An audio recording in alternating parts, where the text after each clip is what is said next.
I'm Rezlar. I'm Frosty. As nobody's really engaged quite yet. Yep. Oh, there we have a bit of. Oh, was that a triple stun for the Mystic? And welcome back to the Value Pack.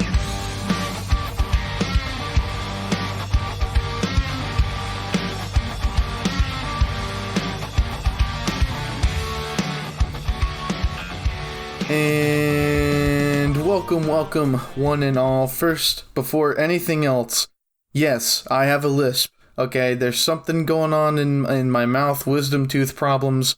It's a problem that you're just gonna have to deal with, so let's just get that out of the way first. Second of all, we have a guest today.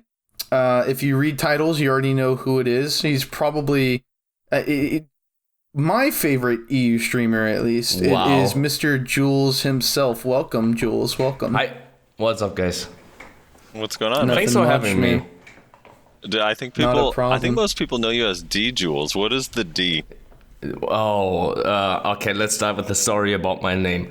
right, let's hear I the never wanted to name play. I was playing Arcage, and my name in Arcage was Julian, like my real life name. I actually got that name on Arcage, Europe's biggest server. I choose that name because of a friend of mine. His real life name it sounds like a fantasy name, so he always calls himself in all MMOs like he's called in real life. The name is never taken, and I was just okay. Well, I will try that as well, and I actually got the name Julian. Then 2 years later or so, we swapped server with our entire guild, and Julian was taken, and I called myself DJulian, and I have absolutely no idea why I took the name DJulian, but I did. And when I got into BDO, I had to choose a family name, and I had to choose a character name. And Julian was, of course, taken. DJulian was taken. So I wanted to type in Jules as the family name. I misspelled it. It's Julse. So my family name is actually Julse in BDO. And the character name ended up DJules. Because I was like, why the fuck would my name in BDO matter? And I just wanted to try out the game. I never intended to really play it. What happened afterwards, I couldn't know at that time. So I was like, fuck the name. And I just typed in some random stuff that was DJules. And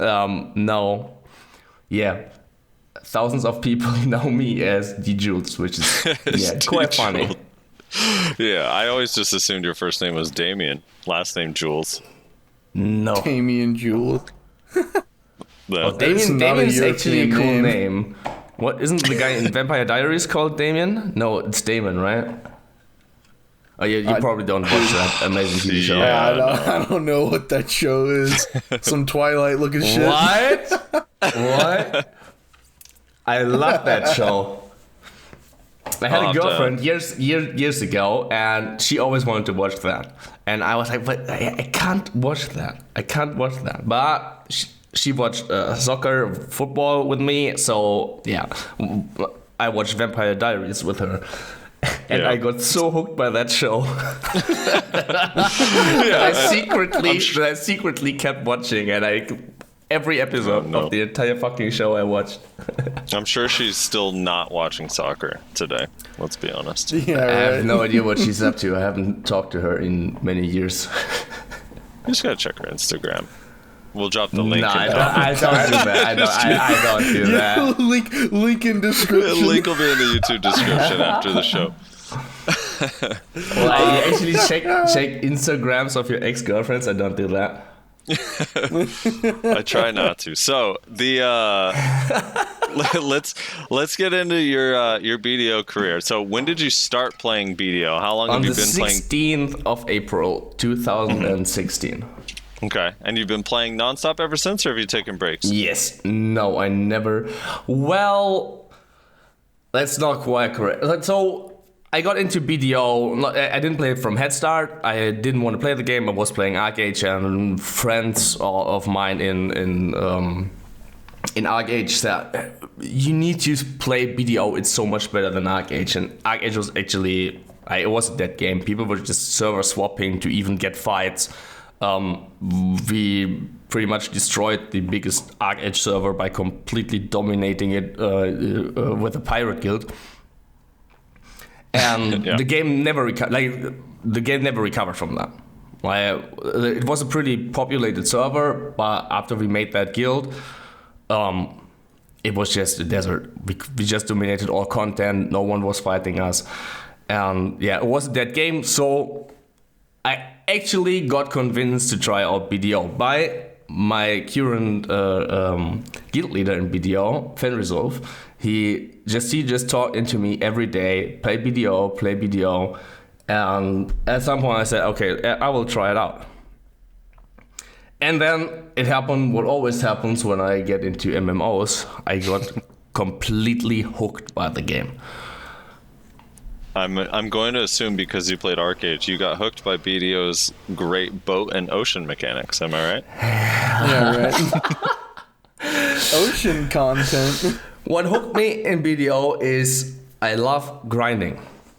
I always loved that. I loved that in Diablo 2. Yes. I didn't play that much Diablo 2, but I could do there were these old school Itelio bar runs. You remember that? Yep. I could do that all day long. Yeah. All day long. And then Diablo 3 in 2012, I think, got released. I could just play that game all day long. They had that real currency auction house. I loved it. Yeah. I was just grinding Act 1 on Hell all day and just selling all that shit on the real currency auction house. Right. And I made some sweet money with it. Yeah. But I love grinding. I grinded in ArcAge, like these coin purses, and BDO was just the absolute perfect game for that. Nice combat system. I played the Sorg. I loved it. I was just grinding all day long, and I really like it. And that's my biggest selling point of BDO. Many people hate it. Many people say, "Oh, I don't want to grind," and they're like more playing as in. They try to find ways to avoid that grind. I embrace it, just because I like it. Man, this is killing. It's killing Rezlar on the inside, because Rezlar and I we've had this kind of long going argument where he says that nobody enjoys grinding. They only do it because they have to. And I've been telling him, like, dude, I actually love grinding. And it's Diablo 2 is always a reference because I literally just did Hell Cows for like 2.5 years of my life. And I was totally cool with it. And I love grinding in BDO. So it kills him that he's even hearing this right now. His Mike Tyson tooth is probably getting even worse. I mean, I don't doubt that there's some people that have like brain damage like yourself that actually enjoy grinding. But what I'm saying is, like, there's no doubt in my mind that, like, that is a minority of the population of BDO. I have no doubt about it. Absolutely. No doubt about it. Absolutely. That's why, like, one of the most frequent questions that I get asked on my stream is, how many trash do you score per hour? And that's just because people want to maximize their income while grinding, because they want to get the most money out of it. They're not enjoying it. If you enjoy grinding, you don't really care how much if you make 40 or 50 million, or let's say 40 or 42 million silver per hour, you don't really care about that. You don't even like, I don't check the clock. I was grinding Fogans, like, no joke, for half a year, every day on my stream, 8 hours, 7-8 hours every day. People came to my stream and asked me, how much trash do you make per hour? And I had absolutely no idea, because I never checked the clock. I never checked the trash. I turned on my stream, went to Fogans, started grinding, turned off the stream a couple hours later, and that's it. And I never cared about that. And I think not caring about how much silver you make per hour is something that helps you get over the grind if you don't like it. Like, the thing is, I could have grinded Histria a month ago. Like, I got incredibly RNG carried during Shadow Arena. I played Shadow Arena 8 hours a day. I got really good gains. I gained I went from 253 to 284 AP in 8 days, I think. Oh my god! I just hit, What? like I was like we all know the famous 348 phase deck, right? I was so unlucky going pen weapons, and then the Shadow Arena kicked in. I just played Shadow Arena because I loved it. That was the greatest time video for me, and I started to enhance accessories. I went to the marketplace, bought a Tri accessory, hit that. Like how it started was I made a pen roulette on my enhancing stream. A pen roulette using 11 TED boss pieces. I bought 11 boss pieces, enhanced them all to TED, and did an 11 items pen roulette. Guess what happened? They all failed. And I was so mad. I was so mad that I took my Ogre Ring, put it in 161 phase decks or something, and it went TED. And from that day on forward, like from that moment on forward, I just hit every fucking TED accessory. I failed so far, or since that day, I failed when it comes to yellow accessories that I actually care about. I failed one. That was the TED Crescent Ring. Everything else I hit TED Night Earrings, TED Tongue Red Earring, TED Eye of the Ruins. They actually, I got a TED Crescent Ring and said, I want a second one. Failed it and said, fuck Crescent Rings. Went to the marketplace, bought a Ruins Ring and got the TED. I got so RNG carried with that. Absolutely insane. I gotta try this. So you were buying them all at Try? Well, most of the things that I do on most of the stuff that I do on these enhancing streams are just I just do it without thinking about it. There's no, right. I don't have any spreadsheet that tells me that buying on Try and going for TED is better than buying base. It's probably not. 90% of my enhancing on these enhancing streams is complete bullshit. Like, it's just that's 100% of my enhancing all the time. Well, there's a difference between failing and what I do. There are many things especially when I come home, or like most of the time I go out after my enhancing streams, I come home and I log into BDO, and I have this morning I had 40 million silver left in my storage, and I'm like, what the fuck did you do with that last night? Yeah, what happened to my money, man? It's kind of funny. Yeah, my luck has not been the same. Although I've been trying to do from base. So I've been waiting for Tongue Red Rings to go back up in price on our server. For the longest time, they were at 200 mil, and then Ultra Blood came out. So the quest line gave everyone that free red shard or a black shard. Yeah, and the price tanked. So I've just been holding it. I've been holding on to 3 rings. And then the other day I did an hour and I got super RNG carried and got 2 straight Tongue Red Ring drops and a red shard. So I made them all and I was like, fuck it. I'm going to just hit them all to pry and sell them. And then the first 2 failed. And my heart broke inside.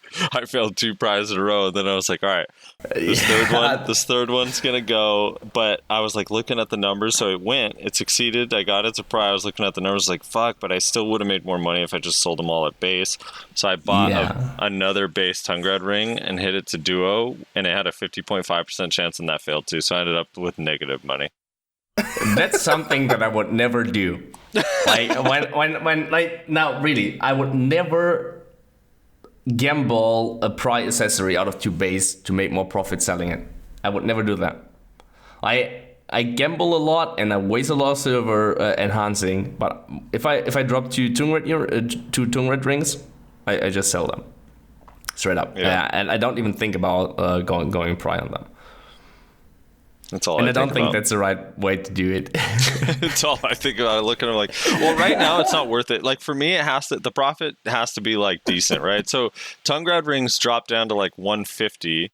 So they were worth 150 mil, but a price was selling for 490. So the profit was like pretty decent. Whereas like Tongue Red Rings or Tongue Red Earrings, I think right now are 110, but a prize only like, I don't know, it dropped. It's like 290 or 300. So it's not that much of a difference. I don't know. So it just depends. I don't normally do it, but I was just like, fuck it. I never gamble. Let's do this. And I suffered the consequences. Are red shards sold out on your server? Yeah, red shards are sold out always. Well, let me see actually. Let me just make sure, because normally they are. I actually haven't even looked in a long time. They must be, because they cap at 83, right? They cap at 85, but they're tanking on you. They're down to 60 million silver on you. Really? Yeah, they're so right now they're capped at 85, and there's 0 on the market, and there's 474 orders. Wow, really? That's exactly the situation that I anticipated on the EU server. The reason why there were so many red shards on is because of the Altar of Blood quest, right? Like people, of course, take the red shard instead of the black shard. And when we got that quest, I saw that quest and I was, we get red shards. I got instantly 10 pre-orders up for the red shards. So 85 million silver each, 10 red shards. Yeah. Then I bought another 10 for 75, and then I bought another 8 or 10 something for 70, and now they're down to 60 million each or something like that. I can actually check. That's crazy. So what is Tungrad Ring worth? Because even black shards here, even the Ancient Seal Black Shard for the Tungrad Rings are sold out. There are only 6 left. 6 red shards left. They're 67 million each. The black shards are sold out on EU as well. Like, they're sold out, and we have 500 pre-orders up on them. Oh, okay. So we have and 160. got a blessing of Kamasil 15 days from Marketplace. Nice. Look at you. Yeah, I'm still waiting for someone to fill my shootout order. Tungrad Rings, I think. They're going down at 140. Ah, okay. That's so interesting. The difference is crazy. So here there's a bunch listed. Oh yeah, there's 11 listed for 146. I mean, once that supply of the people who got the quest reward depletes, I'm sure they'll all go back up. Because yeah, Tungrad Ring for the longest time was just 200 mil and like didn't change. At least here. So I'm not sure if we ever had. I think 180 is the highest we ever had on EU. And what is that? Do you guys just have more money? I'm wondering, like, or less money? I'm trying to think, like, what? I think it's just you have more players on NA, and more people that have like billions of silver, and like way more veteran players that just Tungrad Ring gets released, and they just need that. They want that Tungrad Ring, and then they just throw money at it, and Right. I think that's the reason why on EU the prices are a little lower. I think it's for most of these rare items that the prices are. Before we move on from this, on EU, how much is a pen dim tree right now? Why are you asking that? Because I'm trying to save up. Frosty wants to hate himself. I've been saving up to get one, and I want to know if I should just roll to your server. There's no order up, and the maximum possible price is 23.7 billion silver. Oh, okay. Oh, so it's about the same. Yeah, it's about the same. Here I was so hoping he was gonna say like 14 bill or something. Here the max is 25.5. That's the thing is like, so when I had about 10 billion silver a few months ago, and I spent them on narc earrings. And if I literally just saved up 4 more bill, I could have bought a dim tree. There were 2 dim trees sitting on buy at 14 bill back then. Yeah. And now they're 25 bill and there's 0 listed. And I'm just like, fuck. Yeah, when the center market got released, there was one guy in my guild, probably like in Easy Street, which was my guild. He was by far the most crazily geared player in my guild. He's the guy. I'm not sure if you saw that. He made by far the best enhancing video of all time. Do you know that when he enhanced when he got the pen ogre ring? Like the guy actually prepared ogre rings. Like he had 50. Like he wanted to pre-order an ogre ring, none got listed, and he took 100 billion silver into ogre rings. prepared the duos, and he just hit these ogre. He had the face text prepared. It's a 4-minute video, and he just hits the fucking ogre rings. He ends up with 10 Ted ogre rings or something. Oh my god! And then he uses a face tag of 180, I think. Mm-hmm. And then he just smashed these fucking Ted ogre rings on that 180 stack, and he got the fucking pen. God damn. I like that you could just hear the anger in Jules' voice. No, it's not anger. I was really happy for him. No, there's no anger. There's no jealousy. I'm just watch that video, and it is by far the most amazing video. And just for making that video and giving that to the community, absolutely deserve that pen ogre ring. But why I came up with that guy is, he bought for 10 billion silver each. Pen Libour gloves and Pen Muskin boots within 5 minutes from the central marketplace when it was released. Many people made crazy gains. Like the pen prices are all adjusting. Even Pen Saga, I think, is like at 20 billion now. Pen Kutum, of course, above 20 billion. Pen Nouveau is a little lower, but the price are adjusted now. But when it got released, so many people just bought so many pen items from marketplace, because also there was that Cronestone issue, I think, when people could protect the TED armor pieces for 220 or 230. Yeah, and that was just a joke. And that was crazy. Yeah, people just paid to win that. The crazy thing is, like, so many people sold them because the difference between the old market and the new market, even with those lower prices, was so much higher. Because you could only sell Dimtree back then for what, $3 or something like that, or 3.6. So when the new market came out and you could sell it for 10. All of a sudden there was Dimtree sitting on buy and bags on buy and Zarkas, and like people didn't realize like this is going to go up like 2.5 fold if you just wait. I wish they waited.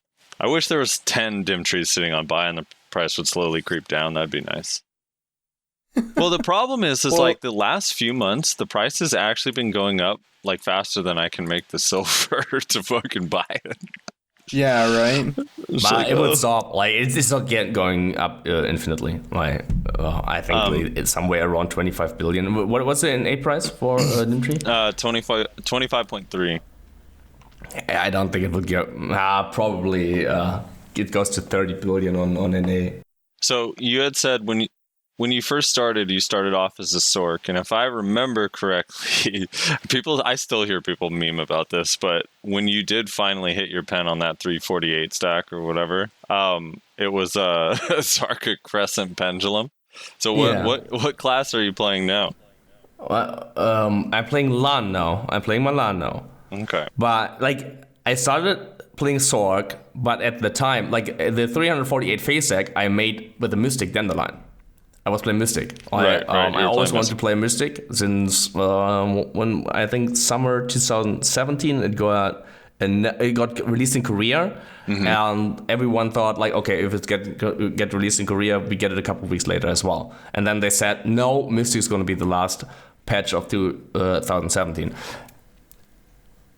I said to my stream, I'm gonna play the Mystic no matter what. And on the 4th of December 2017, the Mystic got released and started playing the Mystic, and I liked it. And it was, of course, like the release Mystic was most like the Spiral Torpedo was the most busted ability that ever made it into an MMO of all time. I think it was absolutely. It was a no collision, gap closer, super armor, 500 HP region knockdown ability. I don't know, 7 seconds cooldown on that. I don't know how. Like what are developers thinking if they actually let an ability like that get into the game? But yeah, I hit that Dandelion to pen as often as I could, and ended up with 348 face stacks, grinding Fogans the entire time, or Crescents. I grinded a lot of Crescents with full prior gear. It was a dream. And then Lahn got released, and I want to play Lahn. I like changing classes. Lahn looked like very appealing class to me, and I said on Wednesday, guys, I have a Zaka box. Lahn is released, and on Friday I will open that Zaka box, and at the end of the night, that Zaka will be pen, and that's exactly how it happened. I got it straight up from base to pen in that one night after Lahn got released, and then I played Lahn. I do have to make a quick correction. You underplayed Spiral a little bit because Spiral Torpedo at max level is only a 5-second cooldown, not 7. Yeah, oh, I missed that ability. Yeah, I remember there was a clip of you that was being shared back when the Mystic came out. Someone had asked you something about why you switched from Sork to Mystic, and you said something along, I'm paraphrasing here, but something along the lines of, well, I'm older. Like, I'm a little bit of an older player now, so I can't be spending all this APM to move around and dash an iframe. I need a class. Yeah, because Sork was an extremely difficult class to play at that time. Yeah. Like, we should not forget that wasn't the Sork that we have now. There were no absolute skills, I think. There were no Rabam skills. Like, playing Sork at that time, there were no, very important, there were no AP brackets. And this Sorks were actually running Hellrick talismans for the accuracy, and the top Sorks said there is not enough accuracy in the game for Sorks to actually do decent damage, and playing a good Sork was really difficult. Not that I ever knew how to play Sork, but if you watch the top Sorks like Ayin, A-Score, and all the enemy Sorks, Control Alt Delete. What? No, what's his name? Control Alt Delete? I don't know. But like the top Sork, it was so I don't know. I never managed to pull that off. And then the Mystic came out, and you just hit random keys on your keyboard, and you were permanently covered in super armor. Yeah. Yeah, it was glorious. Rez, what class were you playing when Mystic came out? Pretty sure I was playing Warrior. Oh, dude. That was like the most glorious time, because I also was a Sork main, so when Mystic came out and I could finally kill Warriors, oh, it felt so good, dude. Just crushing Warriors. It was good times. Dude, I had like PTSD on a Warrior when it came to Sorks, because one of the first Sorks I fought whenever I came back to the game, and I was playing Warrior, and I was trying to get back into the flow of things, one of the first Sorks I fought was Masilas, who obviously trashed the fuck out of me. Yeah, the guy's insane. Every Sork I fought after that, I literally had like PTSD. Like, I was terrified, I couldn't move, like I was panicking, like it was so bad. Yeah, you're like, what? I'm not even grinding. No, I'm leaving. I don't even want money. I'm good. Yeah. Yeah. Well, we kind of jumped forward a bit, which is fine, not a big deal. But regarding the enhancement system in general, of course, my job here is to be the yin, right? And you got the yin and the yang. It's pronounced curmudgeon. Okay, I don't know what that is. My job is to be Debbie Downer. So. Obviously, a lot of people get very frustrated with the current iteration of the enhancement system, and PA even talked fairly recently, I think at the Heidel Ball, about how they know a lot of people don't really like the enhancement system, but they feel like they don't want to change it because it's kind of like iconic to the game or something like that, I think they mentioned. What are your thoughts on the enhancement system, Jules? Do you think it should change at all? If you do think it should change, what should change? Like the enhancement system for making a stream out of it, for making like putting that into entertainment, making entertainment out of enhancing is, of course, it is a perfect system, because the pain, like you have the pain, you have the happiness and all these emotions, like that's what makes it a good stream, and people love that. Stuff like going 60 phase stacks on. Yesterday I went 40 phase stacks on Reblath. My record is 60, exactly 60 phase stacks on Reblath. It is just to make a show or to put on a show. It is a perfect system, but I said that many times on my stream. If I wouldn't be a streamer, I wouldn't touch that enhancement system at all, especially not after the central marketplace got released. I would just buy everything. It's not only that the enhancement system itself is extremely frustrating, that you can get completely shit on by going stuff like Ted Ogering. Like you don't even get any face stacks out of it or anything. You just blow up the fucking dry Ogering and that's it. Like you get one face stack, right? Yeah, it's just complete RNG, and I would never ever do that. What many people underestimate is, for example, it takes time. Like enhancing that enhancement system takes a lot of time. Even if you like really focus on enhancing the fail stacking, the downgrading, getting new materials in, and so it just takes time. And if I think about, like, I can grind 269 Awaken AP as a Lahn with the Kutum. I can grind Sakraya instead of 5 hours of enhancing. Given I have loot scrolls, I make at least 500 million silver, up to 1 billion or something, and that's why I would never ever touch that. I enjoy that on Fridays. I enjoy that, and I have a lot of fun, and I never regret, like, for example, today when I saw that all the materials were gone, all the money was gone, I never regret that because I have a lot of fun doing that. But the fun comes from doing it on stream, having the people laughing about me when I fail try back gloves at 52 stacks or something. And,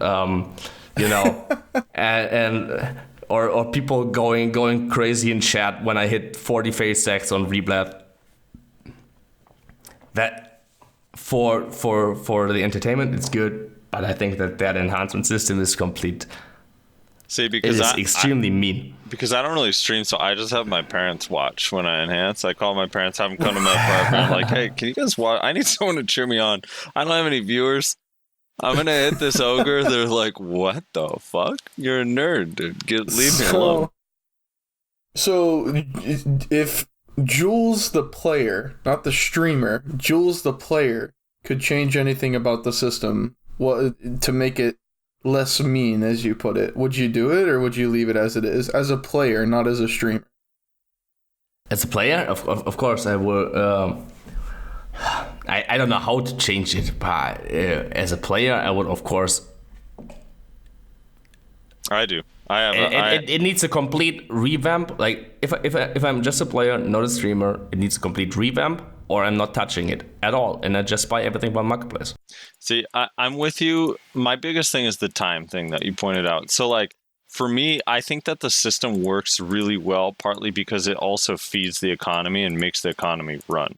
Because the way enhancing works, Definitely, so it's like kind of it's like this circle of life that as long as people are constantly enhancing, materials have value, and thus everything in the game has some sort of value. Even like really old things like Heave armor and Grinnell armor and shit, like things that have been just long since irrelevant. Absolutely. Yeah. But the problem is the time. Like if there was some way that they could just make what would normally be a 5-hour enhancement session only take me 45 minutes or an hour, would just be so much better. Like even if you lost all that money really quickly, as shitty as that may be, if it didn't cost me 5 hours, I'd be able to stomach it.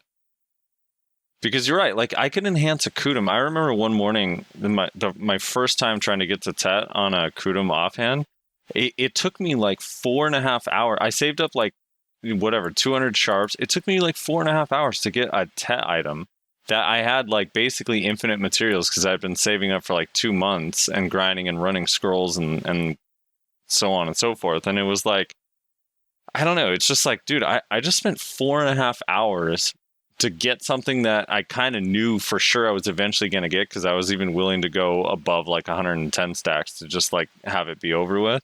And it's just, the time is exhausting, especially as like the point we're at. Like you're saying, I grind Sakraya too, and like, yeah, that's 100 mil an hour. Like you're basically getting 100 mil every hour, unless you get lucky, you're getting even more. And yeah, just you buying make stuff 100 at least, and it's open end.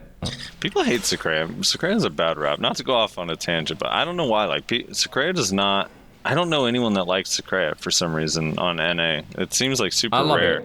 I love it. It's by far my like. I never grinded Hysteria. Even like I had the gear, and it was by far the best money spot for me. I kept grinding Munchauns for half the money per hour instead of Hysteria because I can't grind Hysteria. I go into Hysteria and I kill two camps of mobs and I just want to escape. I can't take that. now you escape. Insane. It just takes you to the NPC in the front. You're still in history. Yeah, even more horrible. There was when was it on? I think on Monday or Tuesday. I don't know. I wanted to make a stream new Hysteria rotations. Well, I turned on the stream. I was already in Hysteria. I grind for 5 minutes and I wanted to leave. The only reason why I stayed was because I had the loot scroll running. Without the loot scroll, I would have instantly left that place. I hate it. Like that, these pulls and waiting for the mobs. It's just that's not my thing. Sakraya, you hit the big crab and they 20 all fishes. come so fast. Yeah, it's I love so it. nice. You just keep going, and then the 1 hour is gone, and you just made a shitload of money. I love it. Or you lose a Jin Viper. That happened to me last week as well. That's the thing. I think a lot of people, because there's obviously like a huge portion of the community that doesn't have the gear to go to Abyssal level. But the thing that's so crazy about the lower level is that the polling is basically the same as the top. Like the mobs come so fast. Even though you can only aggro 10 and hit 10, 20 mobs will surround you. They'll all just be kind of around you, even though you're not doing damage to them, waiting until you can. It's nice. It's hard to go back to history and watch the slow ass, like most stupid mobs on Earth, like slow walk towards you. Star's End is too slow for me now. You still do the pulls if you use the pillars or not, depending on class. It's slower. There are these breaks between fighting mobs. In Sakraya, you never have any breaks. You just keep going and pull more mobs. And you just killed 10, 5 mobs still on you. You just jump into the next camp and you way over cap. But it's just. I like that. Like I like the action and that it doesn't stop. Yeah, I don't understand why Star's End is like that because it came out after Sakraya, so I kind of thought that was going to be like the new thing going forward, like the way Sakraya aggroed. And then Star's End came out. I was like, wait, this feels like history. It's like so slow. The mobs like sometimes are just I don't even know what they're doing. They're not even doing an animation. They're just standing there, and then they'll turn around and slow walk towards. I'm like, what the fuck am I waiting for? Yeah. Anyway, that was a tangent. I'm sorry. Where were we, Rezlar? Well, we were talking about the enhancement system. I think my biggest complaint with the enhancement system, I'm fine with RNG-based systems. I don't have that much of a complaint against it. The only thing that annoys me is I don't think it's okay for people like Xavius, for instance, to be failing like 20-something crescent rings in a row. Like, at a certain amount of fails, like, it just becomes literally the most unfun thing you've ever done in your life. Mm-hmm. And I don't know how to remedy that situation. I don't know if you can, like, fucking... I literally have no idea how to remedy that situation, aside from just making the RNG higher, but I mean, then everybody just gets full gear instantly, which isn't what you want either. So, but like, it's just it's so disappointing, right? Whenever you're like, okay, I have like, a 25% chance of this hitting, and I failed my last 16 attempts, so surely this time. Yeah. And it fails again. It's the most miserable feeling. I'm pretty sure he failed like 20-something. Okay, yeah, and then... Or maybe it wasn't him. Maybe it was somebody else. Maybe it was Piotr. My friend Rage is at 15 fails for Ted Ogre, and Ted Ogre's hard, right? Like, Ted Ogre's not cheap. Yeah, I don't know, like, maybe something... I mean, obviously, like Jules, you were saying higher fail stacks would help. Like, getting one fail stack on an accessory that's 3 billion silver is such a slap in the face. But another thing is like maybe this is a totally like wild idea and there'd have to be math to come up with a number for it. But if there was something kind of like a Marnie stone where every time you fail a crescent attempt you get 1 tick in a Marnie Stone, and once you have 15 or 20, then you can just exchange it for a tet. Wouldn't be the worst thing that ever. would be nice. Like something that guarantees, you may lose 20 billion silver going for a 6 billion silver value accessory, but once you do it, you get it guaranteed. Or something like, I don't know. I don't know what would be fair. Some people would have I think the easiest way is to just make blowing up accessories give more fail stacks. Give fail stacks, like, at least closer to the equivalent of the amount of money you're losing, right? Like, that's what I think. Yeah. Like, maybe you fill a Tet Ogre on a fucking 115 or something, and instead of 1 stack, it gives you, 15 stacks or 20 or something. Like, an actual significant amount, because, I mean, for fuck's sake, you just blew up fucking, 2 bill? 2 point something bill? Like, that's a lot of fucking money, man. Yeah. I don't know. There's just too... It's too harsh. It's just too harsh to fail. And when people get on unlucky streaks, they fall too hard. And I think it's too much. I think that's why most people quit the game at this point in time anyway. Like, I think most people that quit because of enhancing things. Honestly. It's actually dawning on me now how much I reference Jules when... So I was GM for a long time, Jules, in a NA guild, like small T1, T2 NA guild that tried to siege and then we died. But and now he's back in it again as a pleb. Just because we're doing T2 is super fun. But I was GM for a while, but one of the things that would trigger me as a GM is people pen rouletting, or people that would get to soft cap 253 AP and then they're like, all right, I'm not going to do accessories. I'm just going to go for pen. And I would be like, do you realize how the difference, like how low your chance is to succeed on a pen? You're so much better off going for a TED accessory, whatever the cheapest one is first, to try to at least get some sort of gains. And like I would reference, like, dude, like Jules' fail stack was literally 3 times what you're starting at, and he still was failing. Like, there's a chance you get completely fucked. And failing a pen, like back then when I was GM, there wasn't really, you couldn't buy costumes in the market, to melt for Kron. So it was like even harder.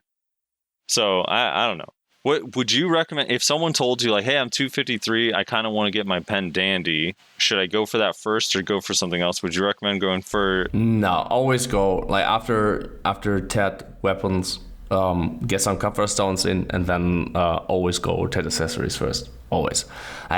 Going pen is just it's a completely absurd how low the chance is and what the investment is you have to do to get that. To just do that 1 click for a pen Dandelion or Osaka or Nuva. Or unless armor, you have a big ass stack and a lot of money in your bank account. No, there you go. That's pen, still easy. No. Look, so wait, Jules, are you gonna do a pen Blackstar stream? We're going to 350 stacks on a pen Blackstar. I used Chrome, like you guys maybe know that I always destroyed my Chrome Stones. Like when I got Chrome Stones through attendance rewards, or I got probably a couple thousand Chrome Stones during Shadow Arena times, I always threw them away. Like I just trashed them. Why? I mean, because Chrome Stones fucking suck. They're fucking boring. They're boring. And it's a thing that happened on my enhancing stream. Someone during my enhancing stream, someone came in Twitch chat and said, why don't you use Chrome Stones? It's so much smarter to use Chrome Stones. And I ran from Velia all the way to Olvia, where I had all the Chrome Stones from attendance reward. It was like 600 whatever Chrome Stones. And I typed into YouTube completely randomly, I don't give a damn. And the first song that popped up, I just clicked on it and played it, destroyed these Chrome Stones, started dancing. From that point on forward, I decided that I will always destroy all fucking Chrome Stones. But then the Black Star got released. And I was like, I wish I had my Chrome Stones. You have to use Chrome Stones. Yeah. First of all, I had to get over the fact that I literally destroyed 2, 3, 4, 5,000 Chrome Stones. That's a lot of attempts. But yeah, so I enhanced the Black Star from base plus 15 and Pry and Duo, no problem. And then I used for the first time on a valuable item, I used Crown Stones. It took me fucking 13 attempts to get the try.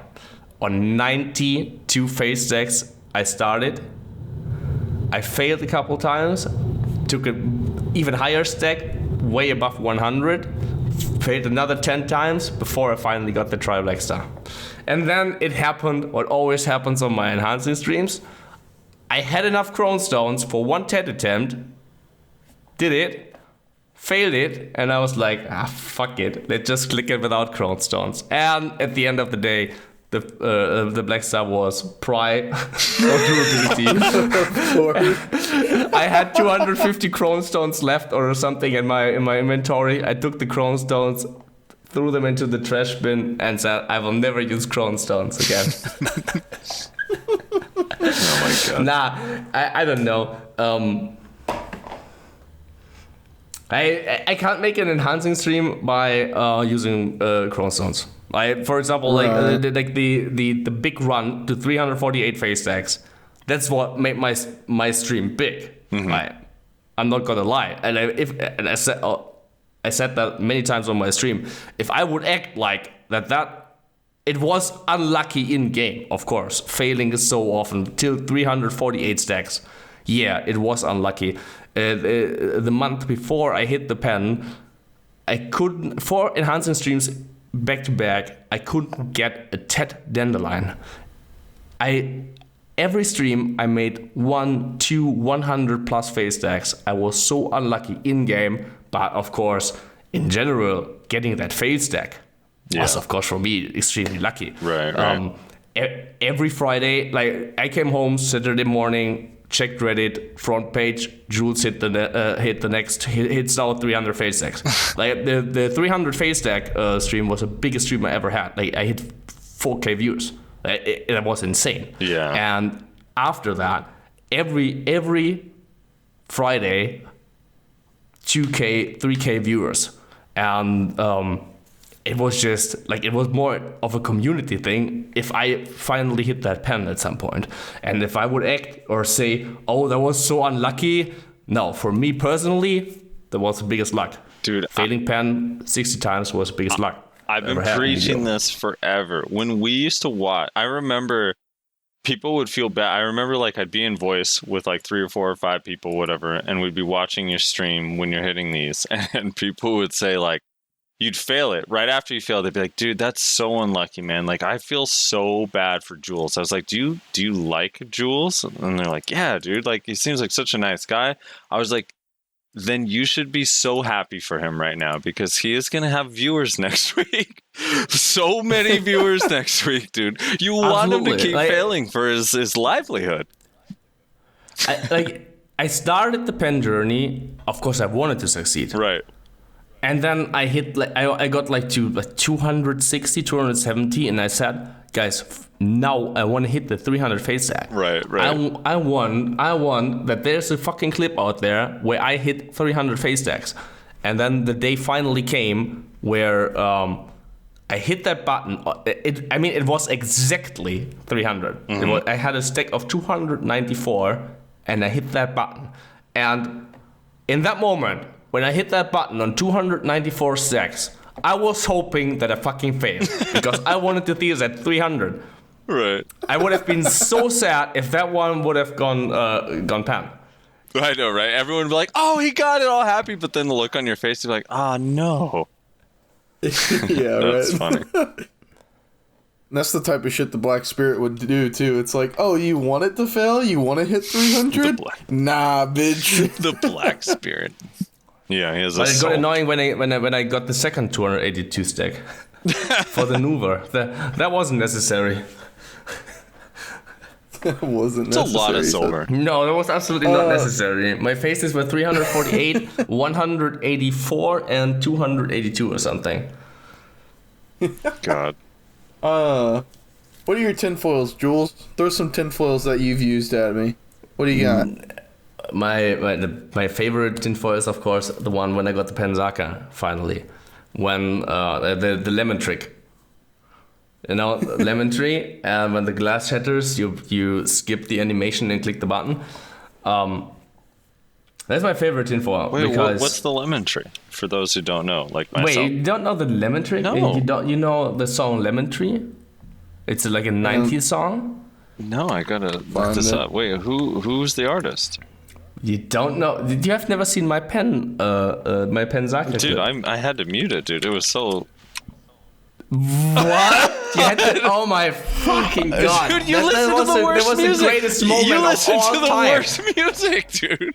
What? I had to mute it. First of all, I listened to different music at that time, and second, the first thing you do now is go on my channel and you listen to the clip using sound, having sound turned on. So All right, I'm gonna do this right now while you explain it. What? That's what the fucking clip is about. No, the clip is about that fail stack, the number, dude. That's the only thing that matters.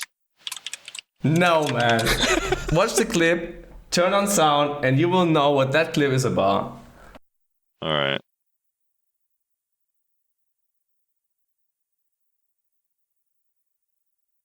Frosty, what tinfoils do you got, huh? I like to listen. I like to play DJules. I'm gonna say Jules. I like to play DJules 300 fail stack clip in silence behind my attempt. That's my new tinfoil. I open up that clip, 20-second clip, and I hit play. I mute it, and then I go back to tap back to PDO, and I hit my item. Have you ever done Frosty? I think you have before, but Jules, have you ever done Stereo Sand 3D? No, that's a pretty popular one. 100 times probably. I've done that. When I did before Friday evening 6 p.m. I sat down YouTube searching for songs, and sometimes it just happened that I searched for 15-20 songs that I could use for enhancing, and sometimes it just happened that I was out of songs, and then I always, for example, use that, like the standard shit that everyone used. So yeah, I have used that one a lot. I don't think that I've ever succeeded with it. Man, never really? Nah. Because that's probably the most popular tinfoil out there. Dude, I actually I'm like in disbelief that this Jules was over a year and a half ago. That's crazy how much time has gone by. Oh my god. Yeah. March absolutely. 2018. That was so long ago now. Wait, what was it? March 2018? That was when you got your 300 stack. Almost a year and a half ago. Yeah, that's so long ago. I got the 300 in March and the pen in May. I think it was May when Lahn got released. 2 days later. Yeah, that's crazy. That's so much time in between. Yeah, man. And if you think about how much I enhanced, how many artisans I've used in between. Well, now you can't be gifted artisans by your viewers, dude. What do you do? No, I just grind. Like back in days, I had to grind Crescent for 20 million an hour, or Fogans for 25 million per hour, and now I grind stuff often just for fun, or people want to see Stars End, then I grind an hour of Stars End, even if I don't like it. But I grind off stream. Yeah. Netflix, Sakurai, loot scroll, full screen mode. Like if I'm not streaming, I have of course more FPS in game. I score 3.5k trash loot in Sakurai. It's just so much money. So what is it? What is your DP? I'm kind of curious how Lahn does there. How much DP do you have? 318. 318, and you feel like you do pretty well in there. Do you ever die in there? Yeah, I died last week and lost a Jin Viper. I had the brilliant idea to say on my stream. I ran the main the rotation next to the general goods vendor, and I went up like the upper stage on that rotation, and I said, "Fuck it, we just pull it all." Went in the middle of 6 towers. And then there's that spinning guy, right? Yep, I hate that guy. He knocked me down. He knocked me down, and I panicked. He didn't hit the right button for my whale 10 elixir, so Yeah. I got finished. And of course, like the stream was just waiting for it. Jin crystal destroyed, Jin magic crystal viper or whatever it says. And yeah, thank you. 250 million. Dude, down the drain. I'm like, I mean, it's embarrassing, but like basically every 3 rotations, that guy costs me a whale tendon potion. The fucking snail. I skip him usually. I skip him. Like I'm not fast enough so that I have to do it. I just clear that one tower at the side and then I jump down already, and that works a lot better, and I usually don't die. Because those 3 towers, like, they don't slow you, so that's nice. But those 3 towers where he is they do real damage. So when you get CC'd, yeah, it's a nightmare. Yeah, you can't be out of it. It's a knockdown, and dude, it costs too much time for me. My DP 318. I'm using a Tet Heath helmet. Oh no, yeah. So you're basically 296 DP, dude. That place. So I'm a serial reroller, so I reroll constantly.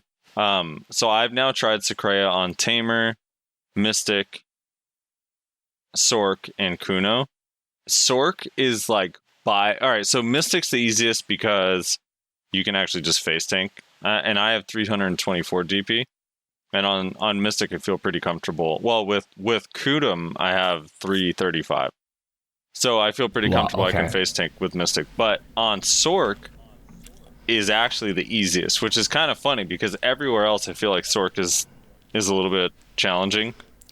But on Sork, when you violation to the other side of the mobs, because they turn so fast, they never hit you. You violation to the opposite side, you use 2 skills, and then you violation to the opposite side, you use 2 skills, and you literally never get hit by any Secrea attacks the entire time you're grinding. It's really nice. Lahn can grind that shit without potions. That's... If you play concentrated, Lahn doesn't need potions because you can dodge every single attack. Like, if you use the sidestep and manage your stamina properly and time it with the super armor abilities, I had hours off stream where I grinded, and I realized afterwards that I didn't use a single potion because I forgot to turn on my ferry, and I did manually pot. I just didn't have to use any potions. Right. Of course, you have the HP recovery from Frenzy, the Frenzy huge, draft, yeah. And Lahn has some HP recovery. I also have skill add-ons. Lahn has so much HP recovery, it's crazy. Yeah, absolutely. Lahn is, in my opinion, Lahn is the best PvE class. Yeah, better than Mystic? Maybe not when it comes to the ultimate grinding speed, but overall, Lahn can grind every single spot in this game, and you can grind every spot so efficiently, and it's a lot more entertaining to grind on a Lahn than on a shitty Mystic. All right, don't throw the shitty prefix in there. All right. Yeah. Jules, I wanted to ask you. Come on, Lahn is so entertaining compared to Mystic. Lahn has so much style in everything she does. Except for PvP. Last week. Well, I mean, if you're dueling, you grab your target, you press 3 buttons afterwards, you win. That's actually what I wanted to ask you, because last week we talked about the Lahn grab. There was a Reddit post that talked about how insane Lahn grab is.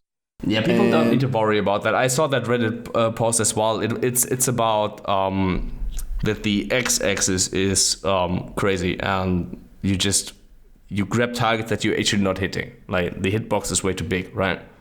So the thing is, like, for me personally, when I play Node Wars or Sieges, I played a Siege last Saturday, working for a guild. That grab, it doesn't work 99% of time.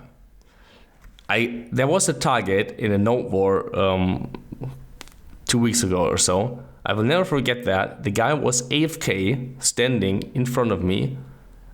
I charged basically into him. Like, I was directly standing in front of him. I pressed the grab button. The sound appears where you would usually, like, the sound that can't if you hit that grab, but nothing happened.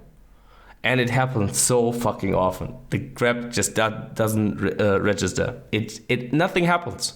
90% of the time I use that grab, it just like I never used that ability. In duels, in clean duels, I was gonna it's say, fine. In duels, things change a little bit. When you're trying to defend your grind spot, and the Lahn is grabbing you through a pack of Sakrea mobs. Unless you're a ninja or a Sork, you're fucked. Like Lahn is legit not losing against any other class. Like if I fight a witch or a wizard for a grinding spot, it's just it's useless to go to battle arena and fight for that. But what can you do? Sooner or later he will double teleport and won't have magic shield, and then he can. I don't even use precision gems in my Zaka, but he can just pray that he will resist my grab. If not, he's dead. Yeah. So do you think Lahn grab maybe needs a little bit of a nerf and they can be buffed in some other place? Yeah, absolutely. I think that they should change the grab. I would love it if they would change the grab and speed up other animations. Dude, your whole pre-awakening kit could use a speed up, like an animation speed. Yeah, exactly. Like Lahn has many very useful on paper abilities. And they're not only useful on paper, you actually need to get them. The Puri Purge, Sacred Dance, and so on. From the Unawakened kit.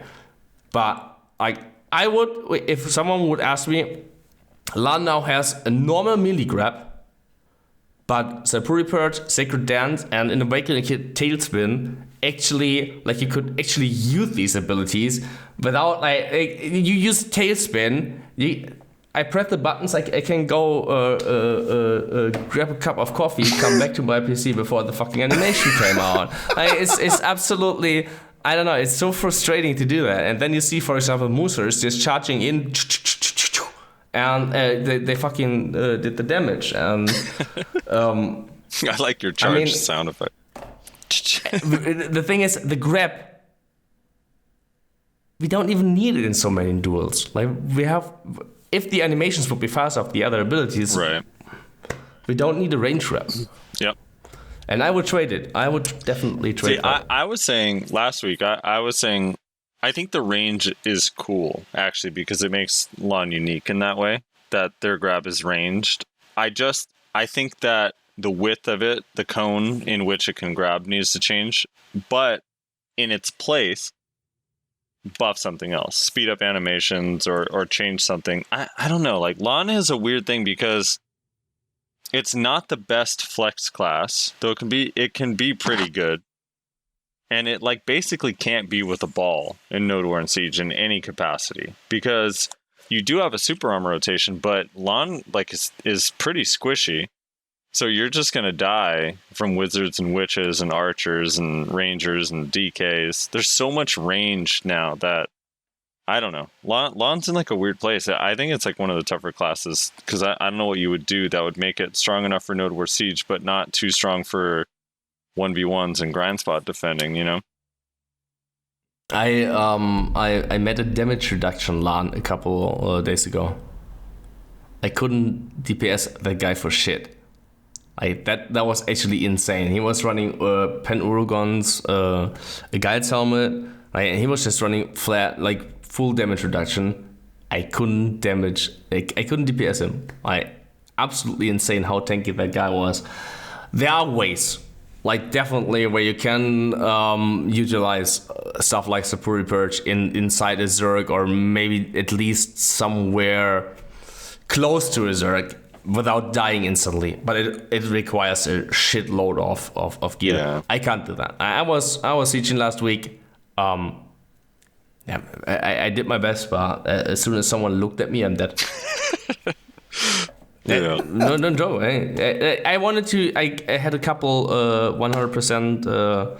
Like a couple ultimates. I couldn't get them out. Like the animation of that ultimate was too long. Even with the Veil 10 elixir, I just died before the fucking animation went down, then the damage got applied. Oh man. Yeah, I mean I don't have that much DP, and my defense gear is pretty shit. But yeah, if you want to be tanky or beefy as a Lahn, you need a shitload of gear. So you actually enjoy PvP though, or no? Because I enjoy PvP a lot on Medium Node Wars. yeah, That's exactly my thing, because it is, you don't die instantly. You can get one combo. There are definitely people who can one combo me on these Node Wars, but it is just, it's not.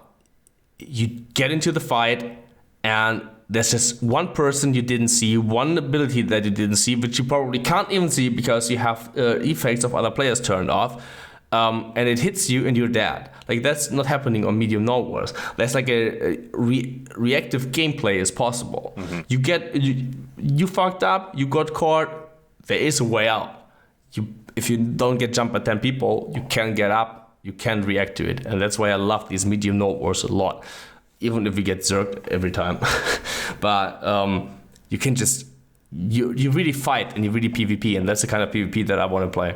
Like, not only active gameplay, but reactive gameplay, not only proactive gameplay. So, yeah. But reactive gameplay, I love it. Sorry, Rez, I talked over. What were you saying? No, you're fine. I was just gonna say, like, I know it's not your main shtick, Jules, but a while back we had Hedon on the podcast, and he was kind of talking about Siege, and the vibe that we kind of got from him is that EU Siege is, like, kind of dead. Like, not, like, completely put in the dirt dead, but it's not as active as it used to be. And he talked about how, like, the only time guilds move up is when the guilds above them die, basically. What is? Do you feel the same way? Was it before we got the Merc system, the war hero system? So we had Hedon on about 3 weeks ago, maybe 4 weeks ago. Yeah, it was like a month ago. Yeah. Hedon the Sork, Hedun. He's a streamer. Yep. Yeah. I know him for a long time. Yeah. So I lived inside the Siege scene. Like, that's before my enhancing streams. What made my stream big was how I could make myself a name in the BDO EU community was shot calling, and I lived in the Siege scene. Saturday, I would never ever go out on a Friday evening, come home early Saturday morning. No way. I would go to bed early on a Friday, and on a Saturday I would just entire day spend on preparing sieges. I lived in that Siege scene, and from living inside the Siege scene, I must say today I have absolutely no idea what the best guilds are, what these guilds are up to. In my opinion, the militia system that they released at some point was horrible. The war hero system is a complete disaster. Really, you don't like the Merc system? There are guilds you have never heard before taking territories just because they reach out to the right mercs. Of course, EU has a special situation here because we had the best guild in the world, Enemy, disbanding and calling it a day because they had absolutely no opponent anymore. Like, there was no way that any guild could have fought them at some point. And, right. And all these players, like, I don't know how many people, not only crazily geared, but they were all absolutely, like, Enemy's arena trials were ridiculous. Like, I was in that guild, and sometimes I tried to was back in 2017, but I tried to slow these people down because someone, like, half an hour of duels, someone did a mistake. Zolak said, no, go back, train, practice again, and you can retry next week. Like, that was picky. Like, really, really picky. And all these people, sounds like Clash. When Enemy disbanded, got into the merc market. It's just, in my opinion, it's just whenever I hear anything about these sieges, it's just, okay, that guild got the most mercenaries, that guild got the better mercenaries, and that's it. And yeah, that kills guilds. I don't think I've come across a single person that doesn't believe that there should be a cap on mercs for Siege. Yeah. Like, I think caps on nodes for mercs was, like, the best change they made for the merc system, by far. Well, No, they made a couple changes, didn't well, they? the merc system itself, I thought was really good. It's just the caps are what make them great.